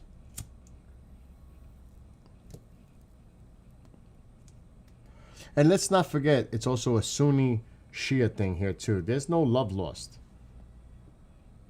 between certain countries. The tribal factor involved, the factions involved. So let's remember that. They may say publicly in a statement, we condemn, we're against and all this, but privately, what do you think they're saying to themselves? Wipe them out. I'm just saying.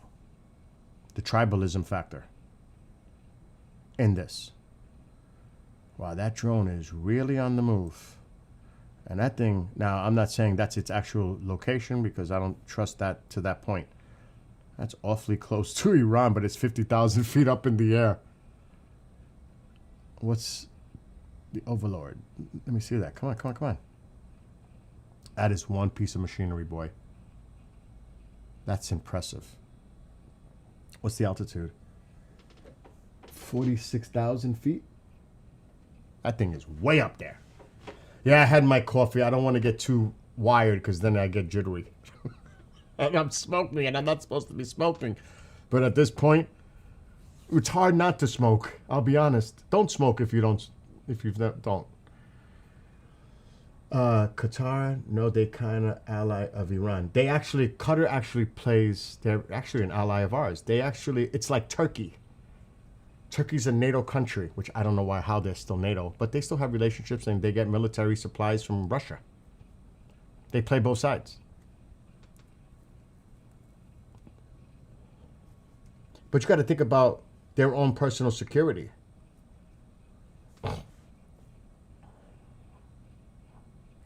It's complicated. It's complicated. But look at Turkey. Look at Turkey's relationship with Israel. Not too good. Look at they are a NATO country. Turkey is a NATO country.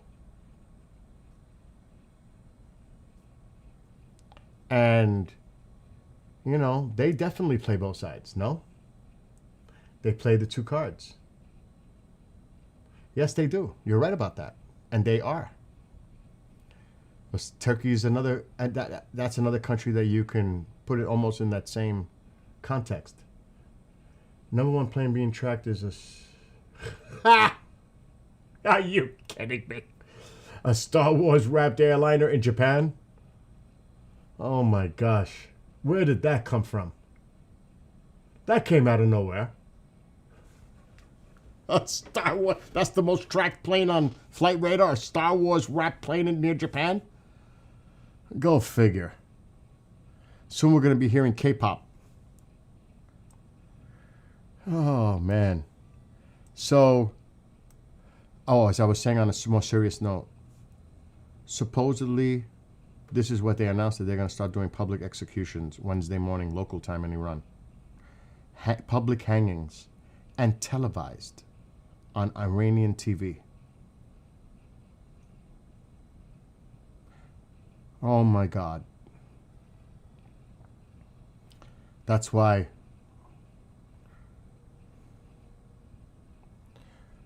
oh my God. These people, I mean, if they don't, I don't know what's going to happen here. Because if the regime stays intact, there's going to be so many people they're going to take it out on. If you think the numbers are bad now, and my friend said that the numbers are high, I would like to see if the president does somebody have Truth Social that is in chat right now? Right? So am I. I'm still shocked that Turkey is a NATO country. Can somebody check if they have Truth Social, if the president has posted anything? I know somebody said that he was going to do an address to the nation. I don't know about that. I can check. I don't. The only way that's going to happen is if it's after the fact. He's not going to do it before. I don't think that's happening. I'm checking. The Tesla. I remember when the Tesla went up in space. What was it, red? The red Tesla? Was it red? Estimated 20. Yes, I know. And not only that, Fast Wings, how many people have been arrested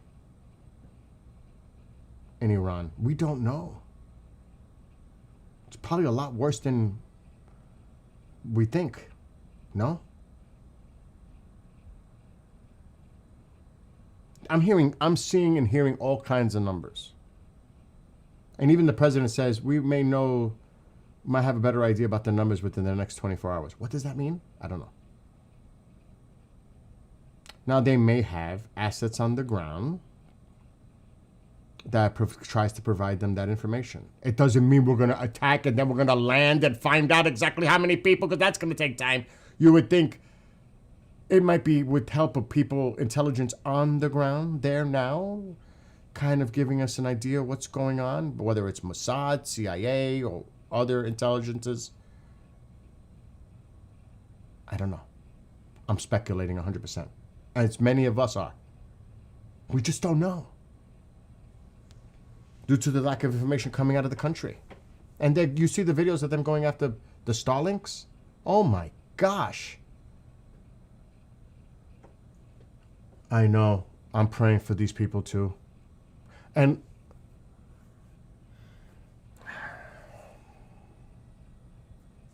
can't imagine. Can you imagine if you had family in that country right now and you don't know what the hell's going on? That has to be. Or even you have an American family member or a Canadian family member or whatever family member, because we don't know what the hell's going on. That would be, oh my God, that has to be horrific to go through that.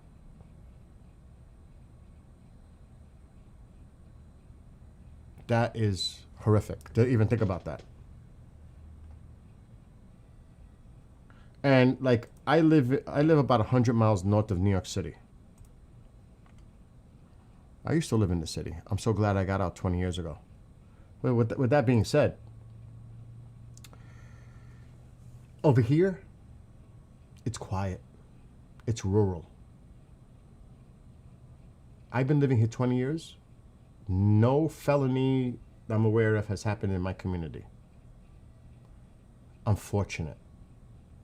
I feel pretty safe here. Thank God for that. With the people I love. A lot of us have it so good. But then you look at what people are going through. And,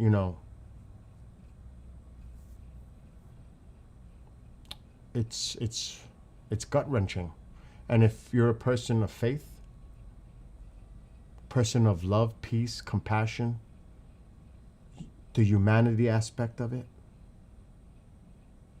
how could you ignore this? If you did, If you have no feelings about what's going on here, then it's almost like being like a sociopath. How could this not affect you? Now, I get it that some people may say this has really nothing to do with us, but yes, it does. It does. For how many decades? Well, 79 really. Think of what it takes to put all these assets in place and the money it costs and putting our people at risk and everything that goes with it. With what's been going on for the last 47 years. And our bases have been hit. We've lost people. What happened in Lebanon? Who the fuck was behind that? I hate to use the word, I hate to curse, I apologize. But it upsets me. Who supplied those proxies? Some people said we shouldn't have been there. And you could also look at it, I'm just playing all sides here right now. Why should we should be designated as the world police? There's so many ways, so many opinions, and everybody has a valid opinion on whatever their opinion is. Because there's a lot of ways to look at this. But for me personally, I pray for the people of Iran. I hope they get their freedom and their democracy. Because think about what it was like 50 years ago. Flourishing. And yes, people say, well, the Shah wasn't too great of a person. He was a dictator. Well, compare that to what's going on now. Really? What's that? I'm missing something here now. I gotta read the chat. Yeah, it is I don't want to say it. Well, I'm not on TikTok. It is. I'm trying to catch up. Wow, work 95 hours a week, so very much want to work as hard here, and I do. You know what? When you work and you work for something, it feels so good to work for something, and it gives you that sense of pride, accomplishment. It's a feel-good thing, and it also makes you more secure financially and for your families, the people you love, and all that. Of course, I mean, I work for the last 8 months. I've been working 7 days a week for what I do. I actually caught a break for a little bit because I'm in transition. But this is not about me. It bugs me in such a weird way it cannot be described. Having family from that region, I cannot express the want, no need for them to win. I'm trying to read. Yes, Iran even flew Tomcats, yeah.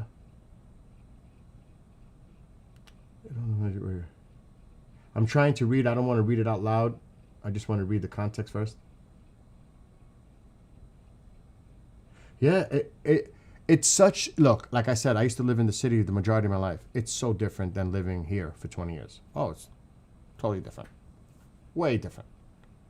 And I could explain that in another stream. I'm not doing it now, but there are so many different, it's crazy. I know what Dusty does.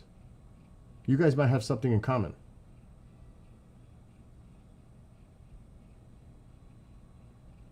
Yeah, the lesser of the two.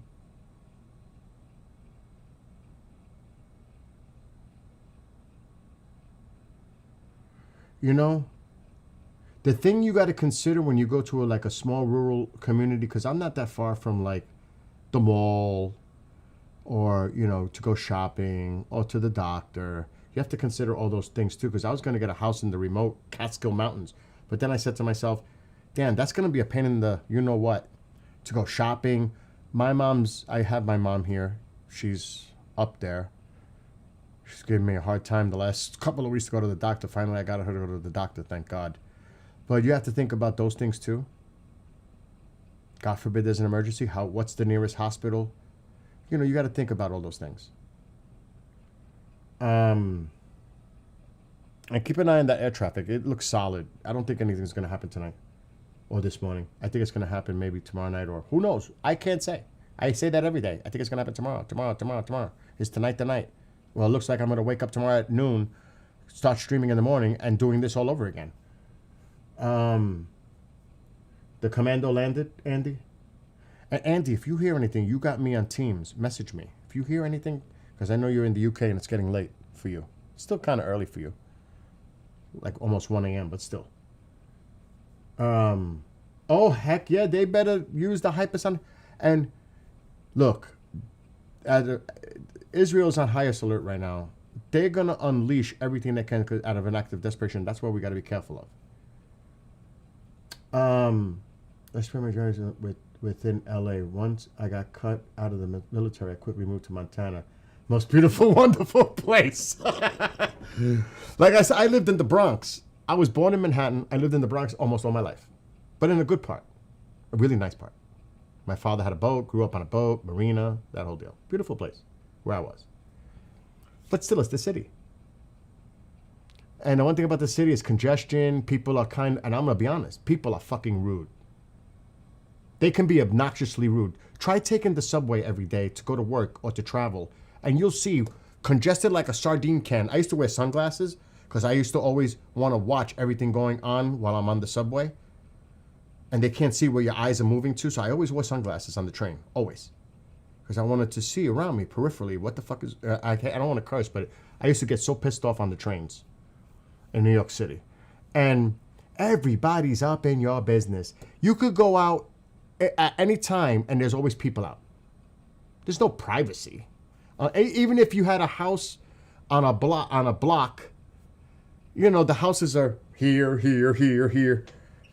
And there's still people everywhere. Not as many, but there's still people there all the time. If I open my door, I don't know if my light is on. It is. If I open my door, it went from that to black, darkness, quiet, peaceful. You don't see cars going through the front of my house, right? That's because then there is none. It's a long driveway that comes. I live in the back by the woods. What a difference. So I get what you said. Who wrote that? Moving to Montana. When you said that, it almost reminded me of the movie Hunt for Red October. I'd like to go. What did he say? Montana and find a wife. Remember? Is that what he said? Montana. Don't tell me you got that from Red October. What's up, Marco? Bill, where I grew up,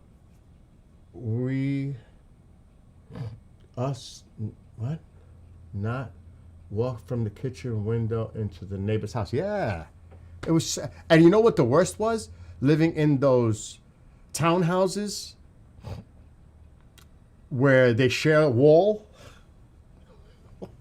I would never. I ain't sharing no wall with anybody. I want my house to be by itself, not where I could bang and the neighbor hears me, or the neighbor can hear what's going on in this house because we share a wall and they're on the other side. Hell no, no. Or downstairs, there's somebody else, I'm upstairs, and no. But you know, not everybody can do that. And I understand that. I will say this, wherever we live is our palace. That's our space. Doesn't matter if you're in an apartment, in a studio apartment, I don't care. That's still your space.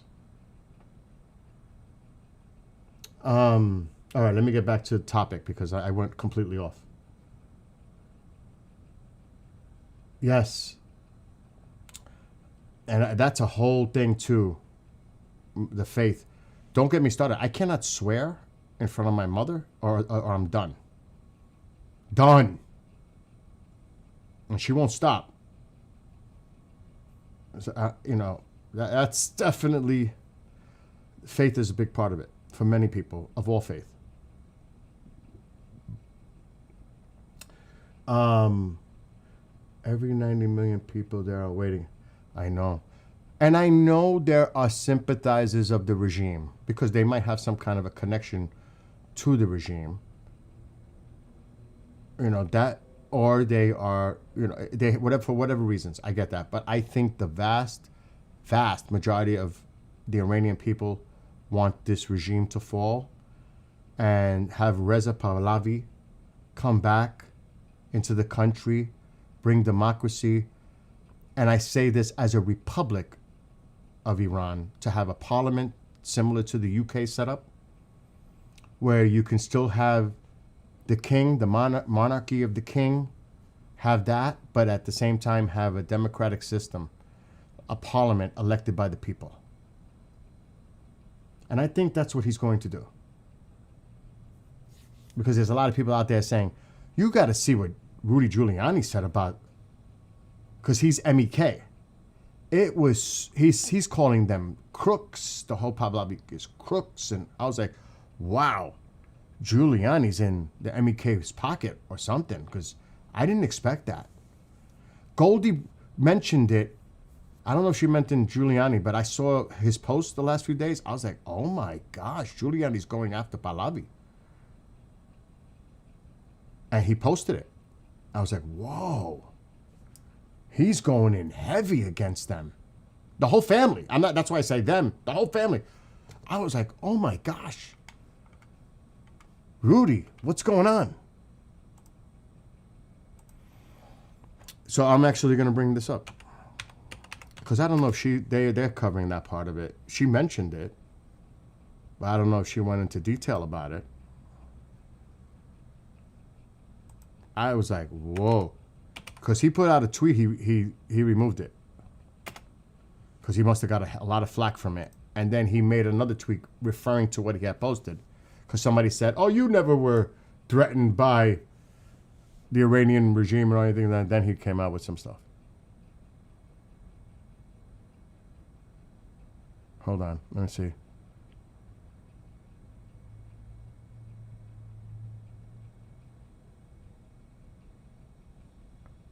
Hold on.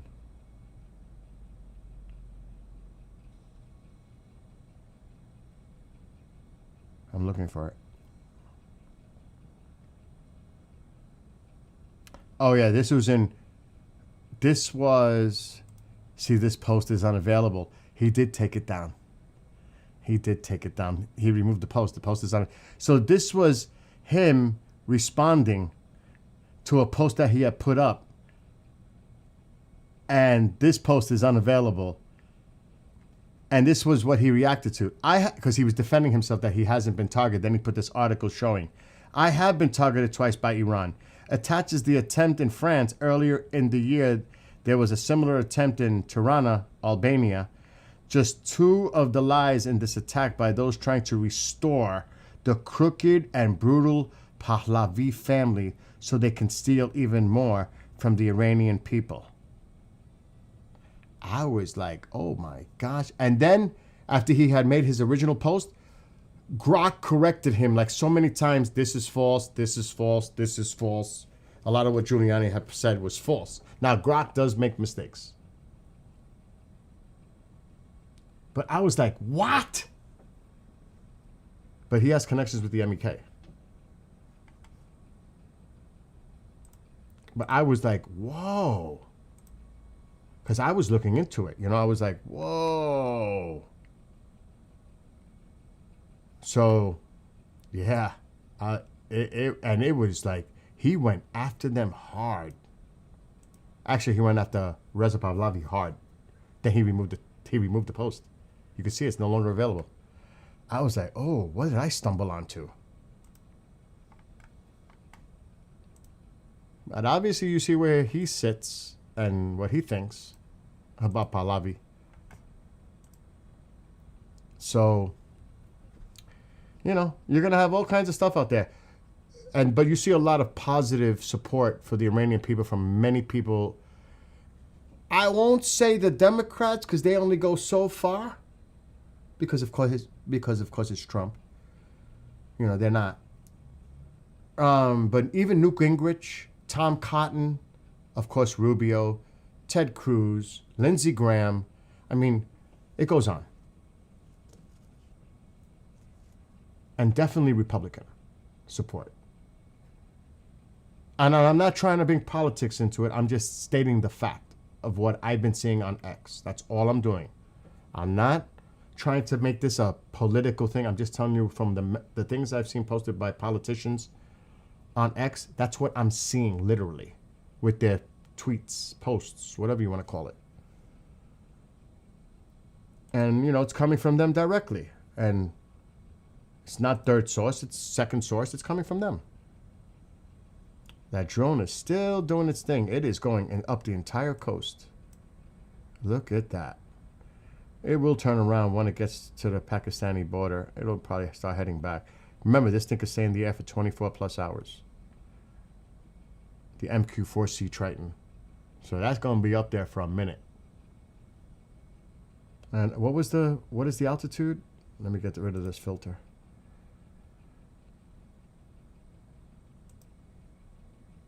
I just messed it up. What is it, like at 40-something thousand feet?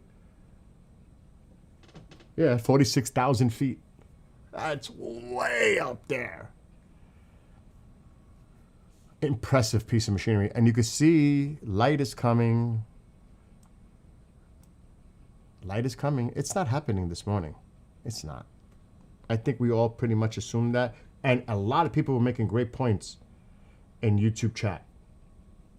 Excellent perspectives, excellent opinions by many of you. Right on the money. Right on. Great analysis of what you guys are discussing in that chat.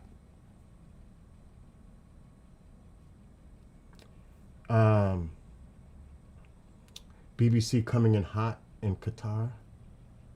No contact, only news. That's gotta be. I'm sorry, I'm just catching up to your chats now. What's our drone doing? Oh, okay. Yeah, I just showed you what the drone is doing right here. It's patrolling the Persian Gulf. It's keeping remember what this thing does. Remember what this drone does. This is a badass piece of equipment right here. It's as simple as that. Early detection. And it goes into a little detail up here, I believe. Right there. Where was it talking about what it can detect? I'm skimming. Oh, here. Triton builds on the Northrop Grumman's autonomy and HALE leadership to provide unmatched, persistent maritime surveillance, early warning to missile threats, and detection and targeting from standoff range. The aircraft can operate collaboratively with crewed platforms, so a squadron, planes in the air, across domains through the intelligent and timely exchange of data, so fast. Triton's ultra-long endurance and domain awareness also makes it ideal for a wide range of homeland defense missions. So this is one mean piece of machinery in the air right now. And it's Navy. This is what you want. Going over the Persian Gulf, Strait of Hormuz. This is what you want. And it's at a very high altitude. Good luck. Good luck. So that's why they have it there, which is a great move. It's a great move. It would be illogical for a U.S. strike during light. Absolutely, that is ridiculous. The strategic value of a strike would be at night. It's not happening today. Well, this morning in Iran. What is it? 4:40, like 4:40 a.m. in Iran right now? Alexa, what time is it in Iran? It's 4:39 a.m. in Iran right now. Yeah, 4:40. It ain't happening. It's not going to happen. If anything, we got to do this every night now. Is it going to happen tomorrow night? Is it going to happen tonight? Tomorrow I'll say that. Is it going to happen tonight? Everybody's doing that. Is it going to happen tonight? Don't you think cyber attack is going to be part of this too? Cripple them as much as possible before the strikes actually occur? Wouldn't that make sense? It's not just going to be on one front. It's going to be multiple fronts going on. It's not just going to be one thing. You're going to have a whole bunch of things going on at the same time. Does that not make sense? So, like I said, we'll keep an eye on this. And even though, because you're not going to, you're not going to see on Flight Radar what they don't want you to see. That's obvious. But like I keep saying, if you have Flight Radar, even if it's the free version, I would say keep an eye on the air traffic, because once you see civilian planes, keep clear of the area. Okay, come on. When you start to see these planes being diverted, because whatever they said about the air traffic, the airspace being closed in Iran is false. There's a lot of air traffic over Iran right now. Now, that does not mean that most airlines have stopped flying into Iranian airports. That's different. But there's still a lot of air traffic going over the country. It's one thing about the airports. Airlines are saying, oh, we're not taking the risk. We're not flying into Iran. Yeah, that's one thing. It's another thing to say that the airspace is closed, because obviously it is not. There's still a lot of traffic over Iran. And look at eastern Iraq. There's a lot of air traffic out there. You will see that shit go bye-bye. Because like I said, and I'll say it again, the first reaction is going to be, if something goes off and we do something here, is Iran going to start launching missiles toward Israel? What happens to this airspace? You think they're going to have civilian traffic there? And risk an accident? Do you realize the ramifications of such an accident and the blame? And oh my gosh, that's the last thing anybody wants. To make it, no way. So this is another thing. And like I said, I hate to bring this up. I really do. I hate to bring this up. Actually, from Istanbul, only Iranian local flights go back from Iran. The UAE does a lot of flights over Iran. Turkey does, like you said, Istanbul does a lot of flights. Of course, Russia, China, Pakistan. There are quite a few airlines that go over Iran. Excuse me. I'm just going to pick one. Abu Dhabi. Look, Moscow, Russia. UAE. I don't even have to click on them. Stop that. UAE does a lot of flying over Iran. UAE. Because I've been using this for quite some time, so I don't know that one. The KA. Who's that? Who is KA? It's not showing me. Okay, there we go. India. See? You could tell, the airlines that travel over it, and definitely a lot of Turkish Airways. A lot of Turkey. A lot. The NATO country that should not be, in my opinion. There we go. Turkey. And you'll see some coming in from Shanghai, China. I've seen actually one land in Tehran. What was it, 2 days ago? I was like, oh shit. The Russians and Chinese are still doing their thing in Iran. And who knows what they're bringing in or taking out. They may be taking out tons of money. The Ayatollah's money is being funneled out. Who knows what the hell is going on. Or are they bringing in support? UAE. That's probably Ethiopia. I don't know. I'm not sure. I'm not sure what that is. But you see that you could see the countries. UAE is everywhere. Turkey's everywhere. Russia, India. The ones that have a friendlier relationship with Iran. So it's the typical ones. It's not surprising. But the other airlines, they take a different path here. A lot of UAE. A lot of UAE. And another... excuse me. You'd be surprised. A lot of Saudi planes go over this area too. A lot of them going north to Moscow, to Russia. So again, we need to watch this air traffic. Look at all that air traffic in eastern Iraq. That's a lot. So don't be fooled by the stuff that you see or hear through media or platforms. Do your own research and look into it yourselves. Do you know what I mean? Don't buy into, because a lot of it could be misinformation on purpose. And, you know, you don't want to be gullible and naive to fall into that trap. I'm just saying.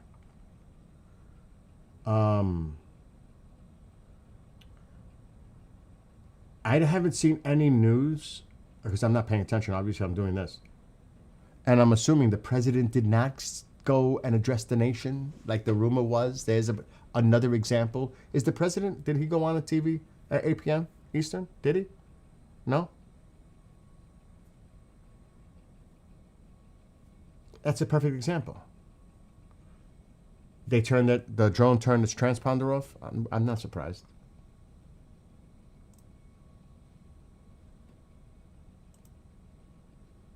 Yep, it did.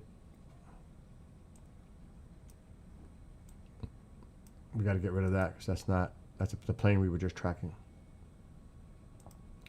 I wonder where that one's heading back to now. I don't know, it's glitching a little bit. It's still showing the civilian. Where is this C-17 headed? It's not going to tell us. It's not going to tell us its destination. But I'm still doing it. Come on. Why is it acting glitchy? What the hell? Oh, okay. Yeah, 17. Okay, that's where. Let's see if any activity is coming from Europe, Ireland, UK, Germany. It would show it. As far as the 17s, Hercules, all that. Okay, here's one. Where's this? What's the altitude? Did it land already? Wow, it's acting really slow. Oh yeah, look at the altitude. It's coming in. It's gonna be coming down soon. If that number drops. Yep, see it? It's going down. So this is about to land. What is this one? Come on. It's acting up. I may have to refresh. Yeah, let's refresh. This is acting a little glitchy. Globe Master. It's another one. Okay. Wow. This thing is really acting up. And my computer's running great, so I don't know why it's doing that.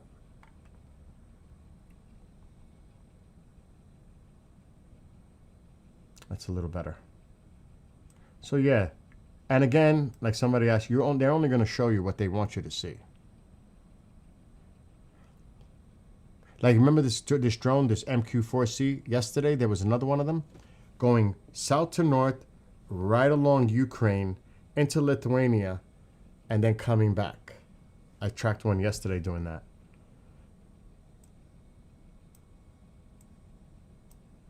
So not much to see. The drone is probably still transponder off. This is either an F-15. Yep, that's the F-15 in Qatar, just sitting there. So yeah, we're not seeing much. And I don't expect to see much. Okay, let's see what's going on in chat. We should also bear in mind... All right, hold on. The news has been suspiciously quiet. Yeah, that's true. I do have to check Telegram, a few other things. I think we should also bear in mind for an operation of this level, is Trump going to use tech we haven't seen before? Is this the era? Wow, that's a really excellent point. You saw what happened in Venezuela, right? The sonic, similar to the Cuba thing.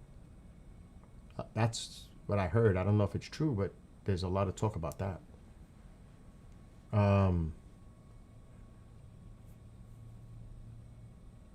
Yeah, it's unprecedented. What's scary is about the AI with information. That is really bad. There was an Israeli drone that left Malta, and if that's a concern or not, seeing okay. It is an excellent point. You're all making great points.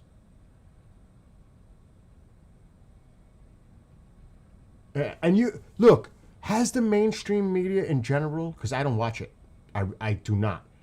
I mean, are they starting to talk about it more now? What took them so long? And are they showing what they should be showing? What's the things that are coming out? I can't even show you guys the stuff that I've been seeing on X. It is so bad. It is so, and I'm not on TikTok, so I'll just say it. The body bags. There was a video that was so freaking graphic, I almost got sick to my stomach. And KJ and I was watching a movie with Nick. And I'm bringing it up because if I see something, I actually physically get ill. I had to stop a movie. We were watching Terrifier 3. That movie was so disturbing, I had to shut it off. I got ill. I actually got physically freaking ill from watching that movie. I had to take care of business in a bad way. I saw stuff that made me feel just as bad today. And it was a young woman, and she was dead, and her face was like not there. It was fucking horrific. And you know, it makes you emotional. You see that, you know, oh my, it is so horrible what's going on. Horrible.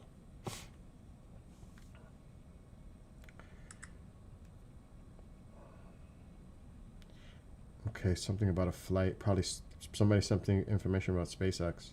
SpaceX, and this is off topic, but SpaceX really needs to get their Starship in order.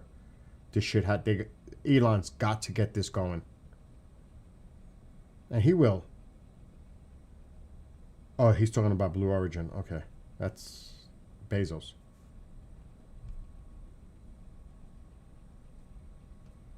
I'm about to check my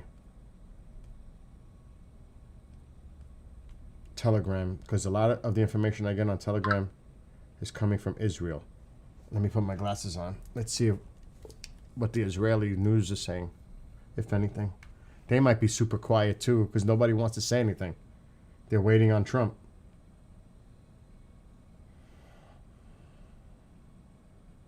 Yeah. Amir Sarfati is one. I'm not going to just say who I follow, but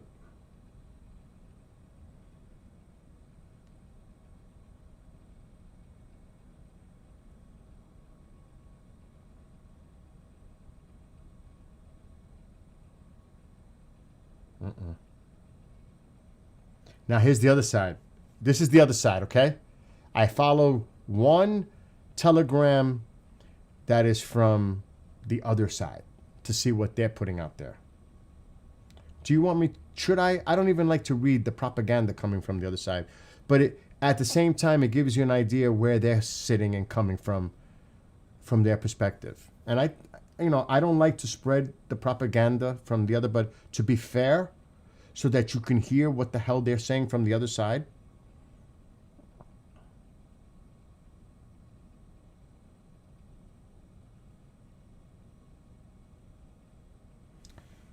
This was posted this afternoon by this site. The commander of the Aerospace Force in the IRGC, Mahid Mousavi, states, quote, "The missile force is at the highest levels of defensive readiness and is prepared to confront any aggression. We will respond firmly and forcefully to any evil against the Iranian people." What do you mean the Iranian people? You mean the fucking regime. Iranian people. Give me a break. This one is nothing, and the IDF. I had the IDF too. I checked. This is something that happened in Gaza. So nothing from the ones that I get on Telegram, quiet. Quiet. Except for the other side putting stuff out there. And like I said, I don't like to, but I think it's important that you hear what the other side is saying too. The rhetoric. You know, I don't like to do that, but I think for people to understand, I'm going to see what they.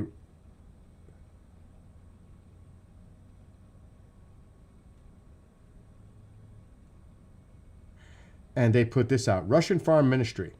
Hostile foreign powers are trying to destroy Iran as a nation state. Really? Oh my God. You got to see the disgusting images they're sharing on this platform.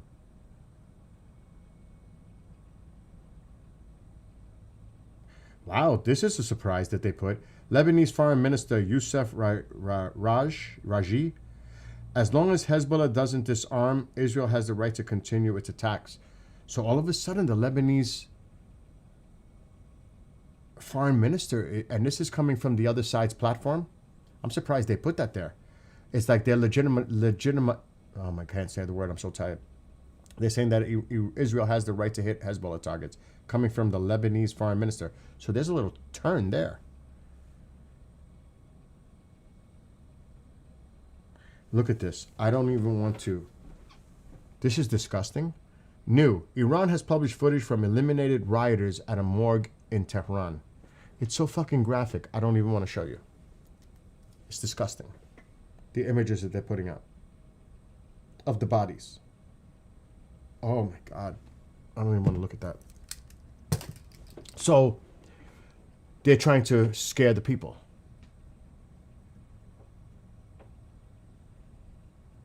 By putting that out there and showing all the bodies. On Telegram, do you really want me? I don't know if you want me to tell you, Crafter, on Telegram what it is? I'll type it in. I'm not going to say it. I agree with you, Dusty. I agree with you.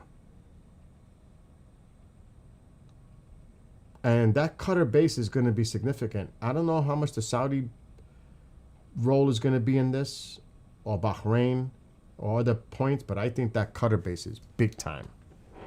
And we also don't know the positions of subs and other assets in the area. Of course, we shouldn't. We should not know that.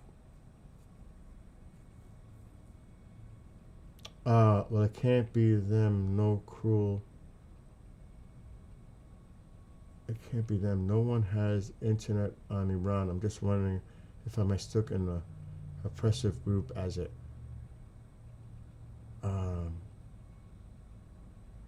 Yeah, mom's fine, Mo. She went to the doctor. It was a horrible thing to get mom to the doctor today. It was crazy, but she did go. Crafter, I don't know if you want that account that I was looking on Telegram from the other side. I don't know if that's what you were referring to. But I'm not going to say it. I would type it and then remove it because I don't even want to promote it. You know what I mean?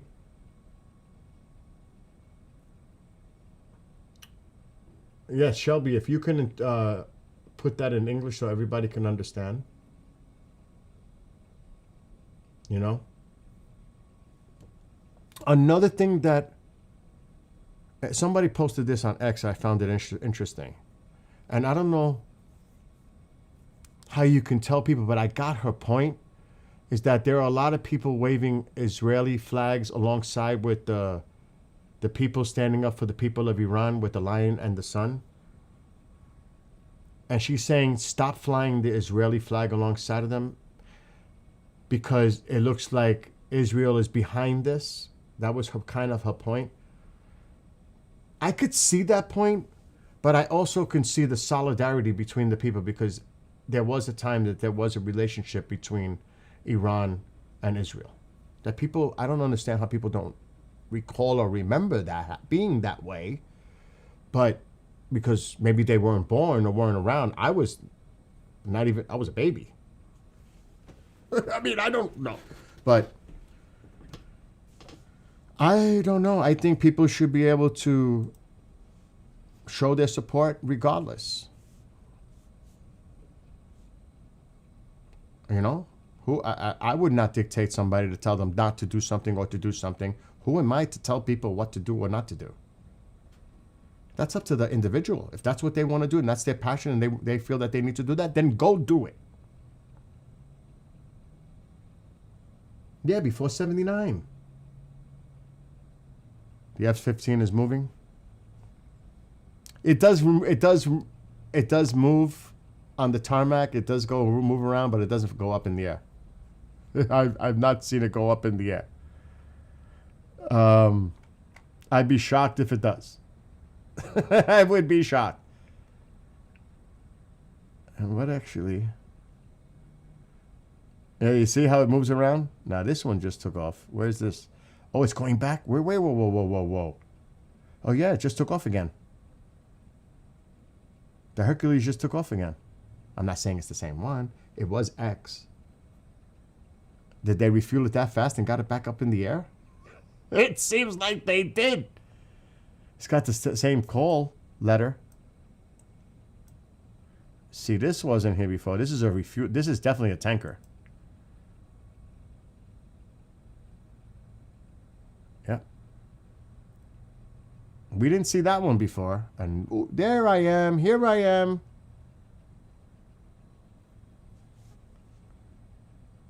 Did the drone come back up? Yep, the drone's back up. The MQ-4C Triton. Overlord 1.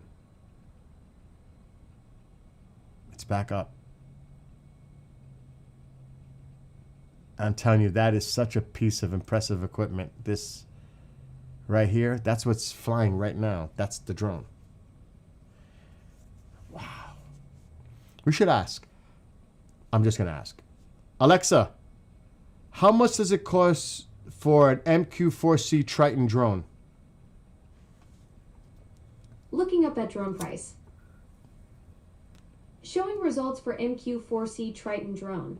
The first one is MQ-4C Triton Military UAV Drone American Flag Throw Pillow. It's $21.99. Oh my God, it's telling me about the pillow. Oh my gosh. You can't make that up. You can't make that up. This sucker's expensive. That's one thing we know. That thing must cost hundreds of millions of dollars. For one, I would guess. It doesn't look cheap, does it? Does anybody even know? That crafter. Damn near alien tech. Oh my gosh. And I'm not, I'm a person that has a sense of humor to a point. Because even when I was hospitalized, when I had a heart attack, I was streaming from the hospital. That's my way of dealing with things. That is my adaptive coping response. But it's not a funny situation. We know that. This is deadly serious, literally. Especially for those Iranian people. And if those numbers are true, I'm waiting for the president. Please, if somebody has True Social, because I do not, and I should pay for it and get it, let me know if the president makes any more statements. Is Lindsay saying anything new? He's been talkative. He said in a speech, I watched him do a speech the other night for a fundraiser. He goes, I haven't eaten in 3 or 4 nights thinking that tonight will be the night. He's a character. Regardless of what you think of Lindsay, he's a character. And I know a lot of people bash him for certain reasons. 1 hour ago. Oh, he's talking about Ukraine right now. Well, where'd that come from? See, it's coming from all angles. Okay? This is economic. This was 5 hours ago. This one was already out there. So nothing new from Lindsay. Lindsay's quiet right now. Lindsay's quiet right now. Oh my gosh. You can only imagine. All right, I got to get flight radar back. I've got so many windows open, I'm scared. I have 4 monitors, so it's a little tricky when I do this. 1, 2, 3, 4.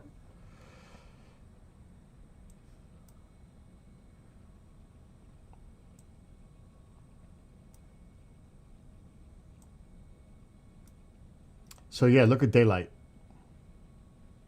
The sun rising soon. It's already starting.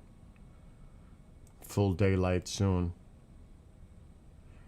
So I don't think anything's happening this morning. But the thing that's scary, and I'm going to take this off the screen for a minute. My God. And I don't even know if because you can get access to the Iranian TV. I don't know if I want to watch that shit that they're going to do tomorrow morning in a few hours. I don't even want to. And I'm going to put an article.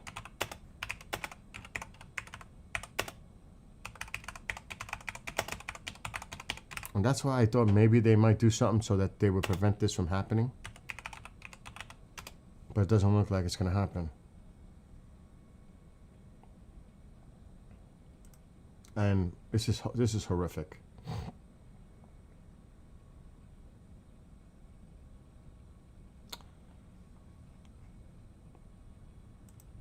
So he is set to be executed tomorrow, or in a few hours.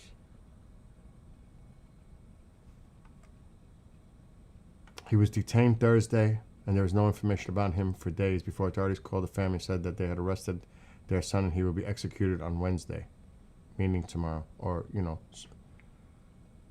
And these fuckers are going to televise it, and they're going to do it in public. And I don't know if it's going to mention it here. This is horrific.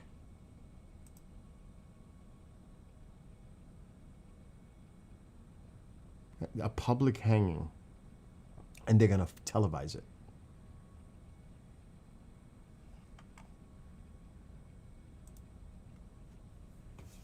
That is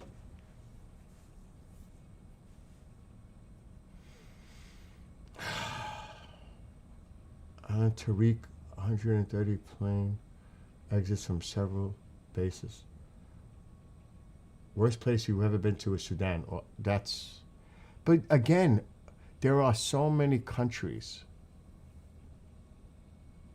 that, you know, this is the problem. The mainstream media here in the States just doesn't show what's going on. I mean, like I said, I haven't been paying attention. Are they even covering the atrocities going on in Iran? Or now they are? I don't know. I haven't been watching.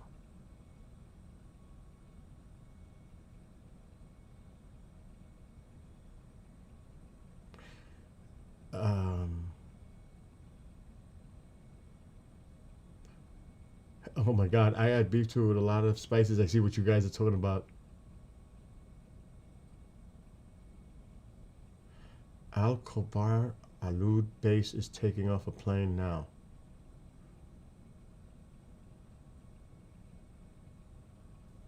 I hated Kuwait because it was where they were. Oh my gosh.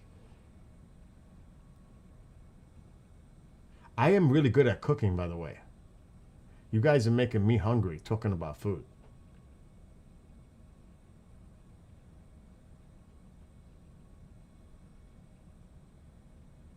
Host, are you Rebel Alliance or Empire? Oh my God! Definitely not with the Empire. Well, now you're probably going to say, well, then, are you associating yourself as the United States? Are you saying the United States is the evil empire? Let's put that into a little context now. Look behind me. Star Destroyer.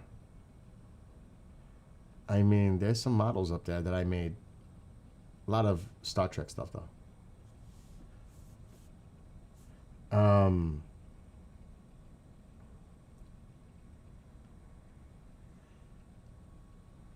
just reading your posts. You show love with the food. You know, that's the one thing I go to a lot of, and I'm not seeing anything I know. Yeah, those are the two that. So the Stratotanker is landing in Qatar right now, and the Hercules just took off, and the drone is still flying. There's nothing else. So, but that's the one thing I love to do is go to different festivals and trying out the food and listening to the music and experiencing that culture. I love doing that. Love it. The Greek fest, German, Celtic, Indian. I go to all of them, as many as I can, whenever they're around. I've been to powwows. I try to go to as many as possible just to experience it. Because you learn. You learn more about the culture. And I'm going to tell you, everyone I've gone to, the people were friendly, welcoming. That's just my own experience, though.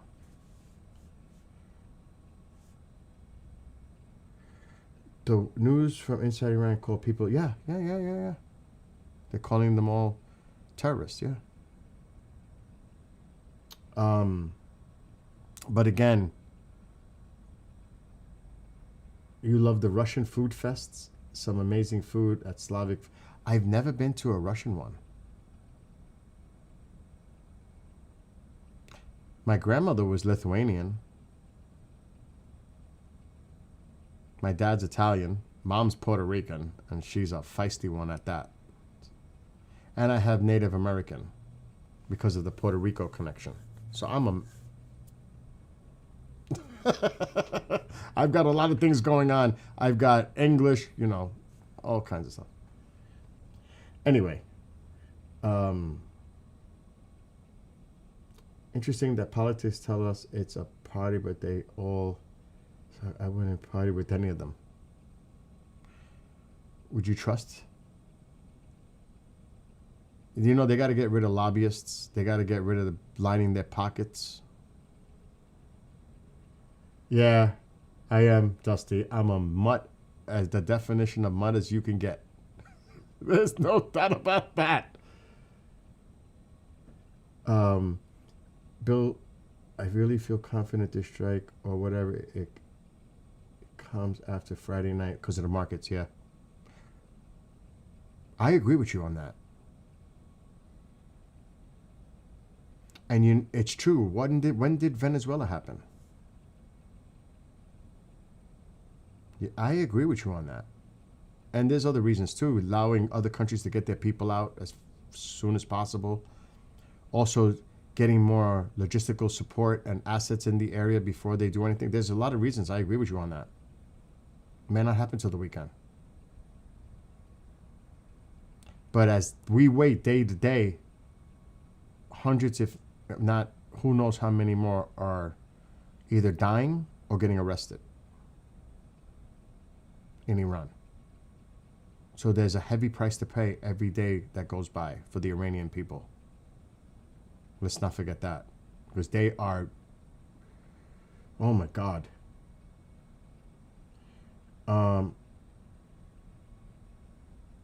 And that's another thing. I did bring that up. Let me bring my screen back down. And I'm going to get off soon because tomorrow's another day.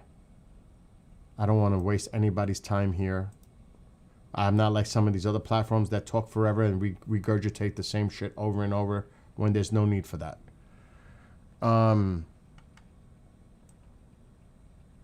This is definitely a value for that point that you just made. Who said that?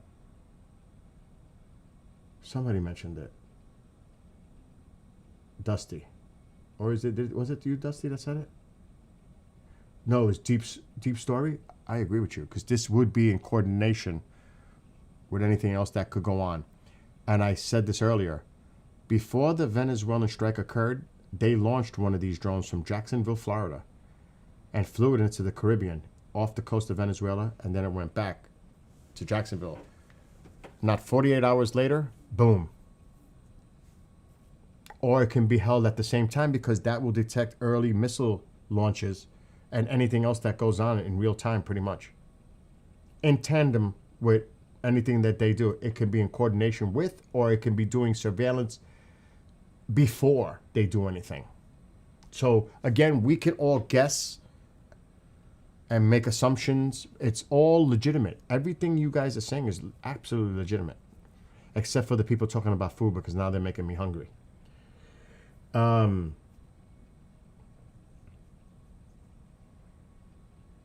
market is so stretched. Let's say the strike hits Iran spikes oil. A lot of economies are ruined. Absolutely, especially the Asian. You're so right about that, because if they were to sink ships in the Strait of Hormuz and choke off the oil supply, that's 20% oil supply. Absolutely. And that would be one of the things they would want to do. And that's why you had that drone watching, because they think they would do something like that. Definitely. Who said that? Absolutely correct.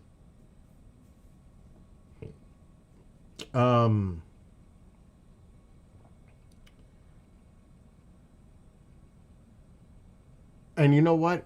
Again, what's up, Oreo? Respect is important, even though we have difference of opinions.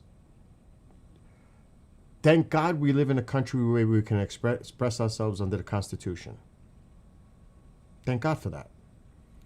And I would put everybody's comments out there, because everybody has a different opinion. You may not like their opinion, but I think people have the right to voice their opinion. Unless it's disrespectful and it's obviously, then that's a different story. And I'm going to have to make some of you some mods, because we're going to need mods in here. You know what I mean? We're going to need some mods, because just because everything's nice, cool, collective right now does not mean you know that if and when things do happen, you're going to have a lot of people trying to troll. You know that. Welcome back, Bean. And let me say hello to everybody publicly. So Dusty, and I don't know if I'm comfortable saying your whole thing, because I don't want people to know your whole user thing, because people are, you know how people are. Soriano. Yeah, they're not going to attack in the sunlight. Oh my God. Robja? Oh no. Oh my God, is that? I can't see I need my reading glasses. I'll just say hang girl. Bean. And I may mispronounce, and I apologize if I do. Shroot? He's still probably going to say Bill. Wrong. And I expect it. Let's see who else is in here right now. Mark. I'm trying to scroll up a little bit now. John. Caged. Deep Story. All of you that are tuning in right now. And trust me, please do not, and I say this sincerely, do not do super chats. We don't do that here. No need for that. Because I'm gonna put everybody's opinion out there. There's no only super chat gets attention bullshit.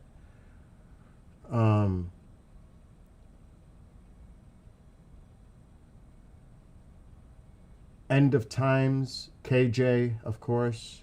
All of you that are in there. It's hard for me to scroll up. Shanem? Alil? All of you. I'm trying to scroll up to catch up. But all of you. And of course, Oreo's over there. I don't know if Marco's still there on the other YouTube channel.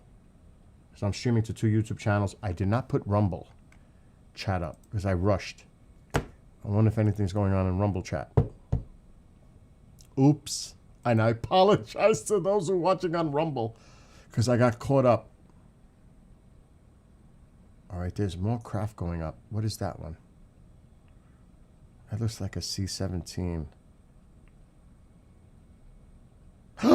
Breaking news. Actor Kiefer Sutherland arrested and accused of assaulting. What? What? What did Kiefer do? It just popped up. That's how I get some of my news. What's up, Shane? And I don't want to say your old names because, like I said, I don't want you guys to get targeted by assholes. And I'll just be straight up. Because I don't want to do that. I don't want to throw anybody into that position. Was arrested and being accused of assaulting and threatening a rideshare driver in L.A. Officers responded to a report of an assault around 12:15 a.m. Monday and found Sutherland physically assaulted the driver and made criminal threats. He has to go to court on February 2nd. What the heck did he do? Oh my gosh. You had hip surgery? Well, I hope you recover as soon as possible. I'll never forget when I had rotator cuff surgery, and that was brutal. Oh my God, 18 months. No joke. It started from, well, I don't know if anybody knows, and I'm getting off topic, but I had to stay on a recliner for like a couple of weeks. Then I had to stay on the couch with my arm in one position to sleep. And then the physical therapy, it took me like 6 months to get to here. And then like a year to get to here. And then 18 months I had free. It was a nightmare. A nightmare. So I feel for you, whoever said about the hip surgery. Oh my gosh. Repair torn labrum. Oh my God.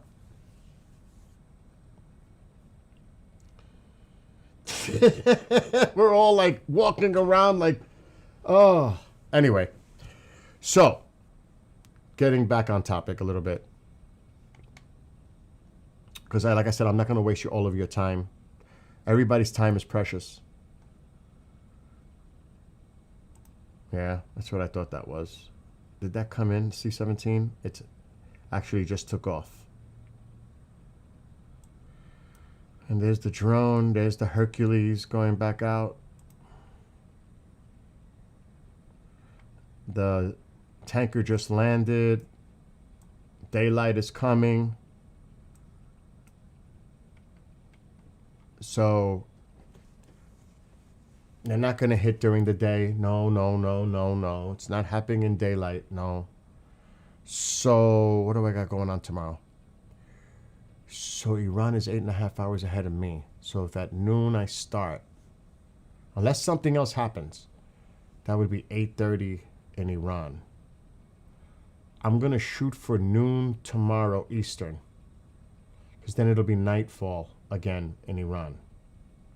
But despite that all being said, what Shroot said in chat about the markets, it might happen during the weekend and allowing people to get out of the country and allowing us to get all the logistical support we need in the region. It makes sense on so many levels that this wouldn't happen till the weekend. Just saying. I'm not saying that that's a fact. I'm just saying it makes more sense for so many reasons. But we don't know. Because thankfully, our president is unpredictable. Not like past administrations that were predictable or would announce their intentions. And I don't say, again, I'm just saying that from a realistic point of view, because I am an independent. I'll put that right there. I look at things objectively. And we've seen red lines drawn before. Empty. Empty. Nothing. This is what makes President Trump different. Don't call his bluff. Don't do it. Hey, Marco Rubio says, when the president says something, he means it. I wouldn't want to. Don't, and obviously it's a very tough position for our president to be in right now, to consider all the options and the consequences of those actions. And he's got to think about protecting our troops, especially on the ground in our bases, and also the ramifications it has in the region, specifically Israel. And of course, ultimately, the people of Iran.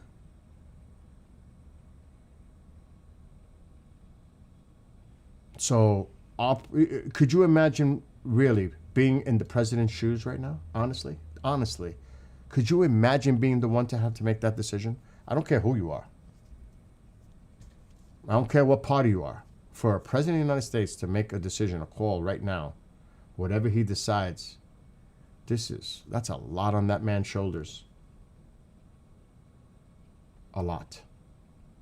And we should consider that. He is a human being after all. And that is got to be oh my God, what a decision he has to make. The implications are so widespread. You guys are making me feel like I need to go to physical therapy now. This is so hard. He's got a lot to plan around. It is.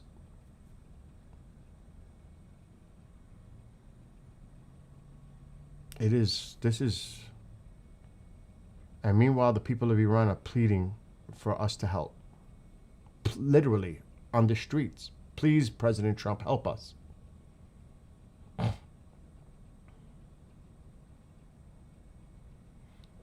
And if he's watching news sources, he's seeing this. And obviously he's getting intelligence, and he's got the people keeping him up to date of what's going on. Could you imagine all these things going on in one person's head? All this stuff coming from all over the place, and have to process and determine. That's a lot for the commander-in-chief to endure. Period. And he doesn't sleep much. But my gosh, could you imagine being Melania? I mean, trying to, there's only so much she knows, but still seeing his mental state, trying to be there as his wife to help support him. And again, regardless of what you think of the president or not, this is a human factor. This is not political, what I'm saying. This is the human factor. Human. It's tough. And Marab, there's no doubt I'm going to do whatever I can to put the word out on my end to help support the Iranian people. There's no doubt.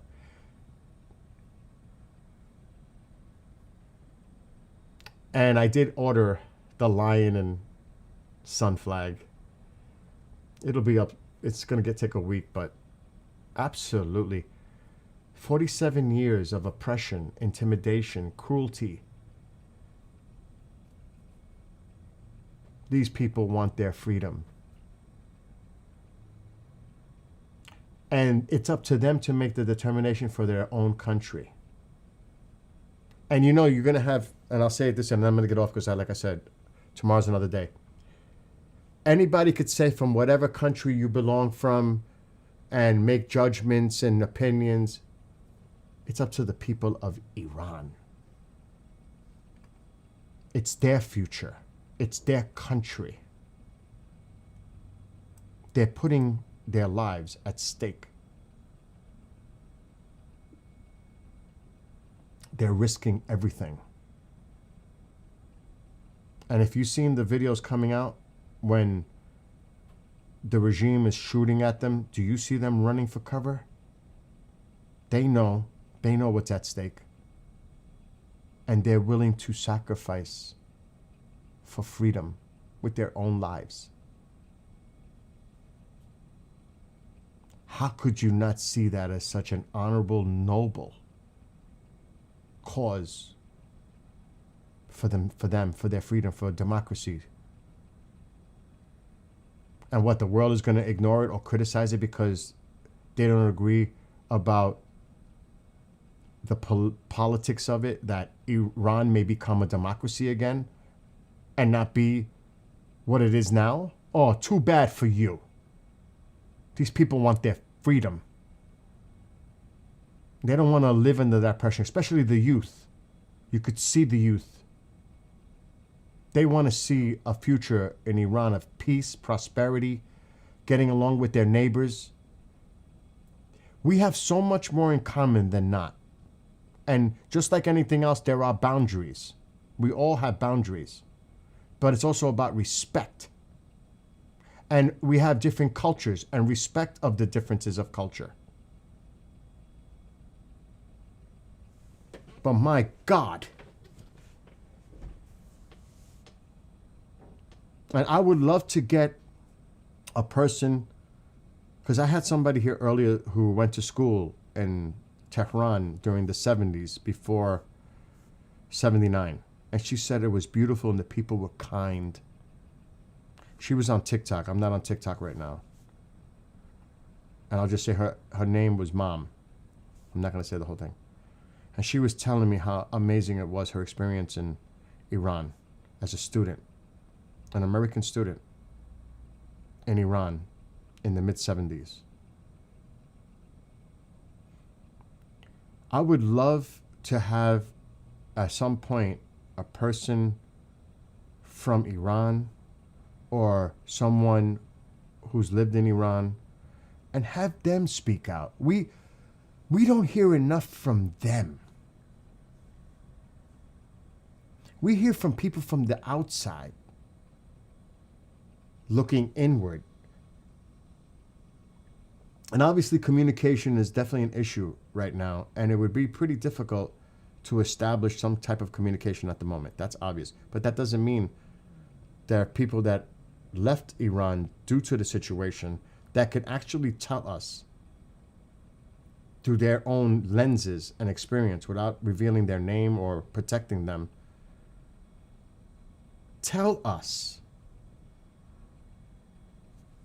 from their own perspective. Because everybody's just, reaching out to some opinion, like myself. I'm included. It would be nice to hear from the people themselves. That's all I'm saying. Their voice needs to be heard. Because people are making judgments. They need their voice heard, especially now. And I'm going to read up the last of the comments. Yeah, why do poor people always have to be sacrificed? Because they're literally fighting for their freedom. Think of past. Think how many people have given up their life for freedom.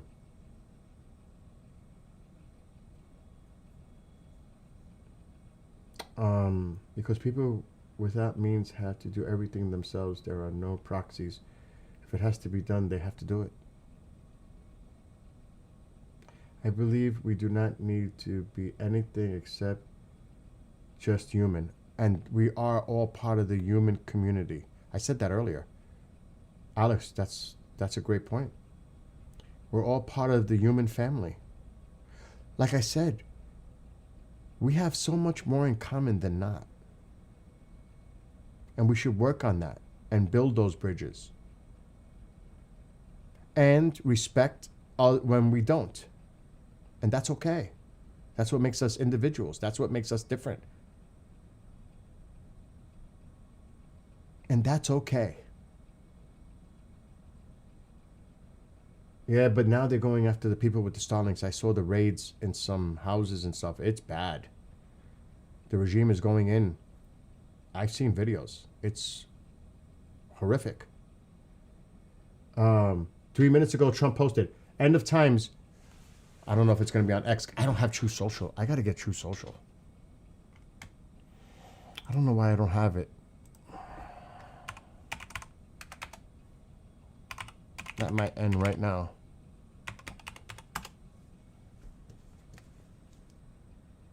Let me create an account. Do this quick. What did he say? Exactly. Dusty's saying it too. What did the president say? I'm going to try to do this right now. While you guys...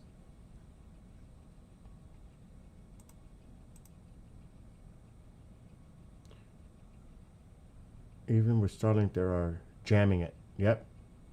What's up, C? Hold on. Let me do this. Next.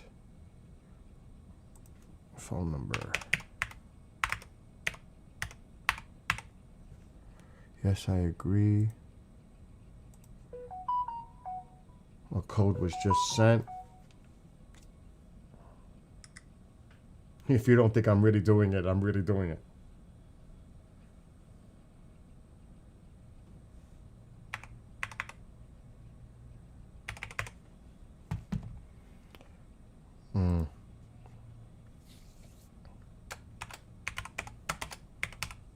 This username is taken.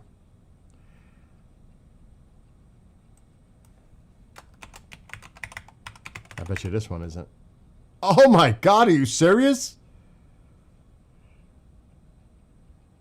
Come on. I didn't think that username was taken.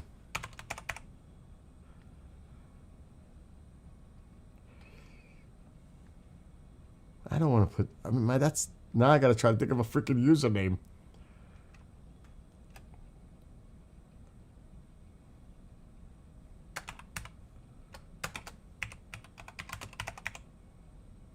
Oh, that one works.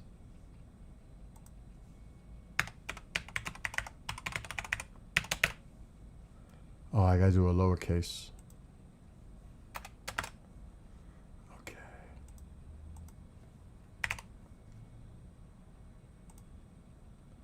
Next. I can't believe how much I've been smoking. I didn't smoke that much today, but account created. Allow. Okay, we don't need to do all this right now. Skip this step photo and all that shit right now. Donald J. Trump, follow. Oh, it's automatic. Next. Skip this step for now. Okay. I'm in. Get Truth Plus. We'll worry about that later. What did he... I'm going to look. Search. I don't know why I waited so long to get this.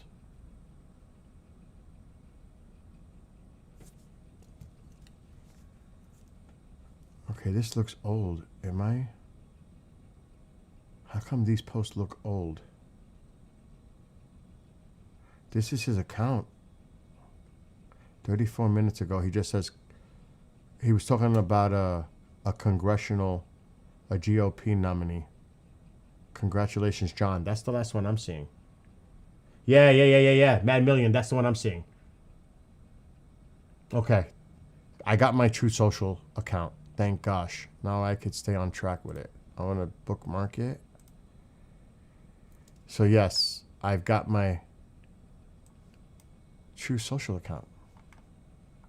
Finally. I don't know why I waited so long. There we go. That was the one you're talking about that he posted. At least I got my account now. That's good. And I bookmarked it. So I'll definitely keep an eye on this. Oh my God, I still didn't do the Rumble. And I didn't even change the title. Time to chill out. They have no idea what I've been talking about. Astro, if you're still there, love to you and your wife. Oh my gosh. Yeah, you don't need an account, but I had to register. Well, I registered anyway. I didn't pay for anything yet, but I registered. So yeah, I'm new to that. So I just tried to do it as fast as possible so I could see. He did post, technically. Anyway,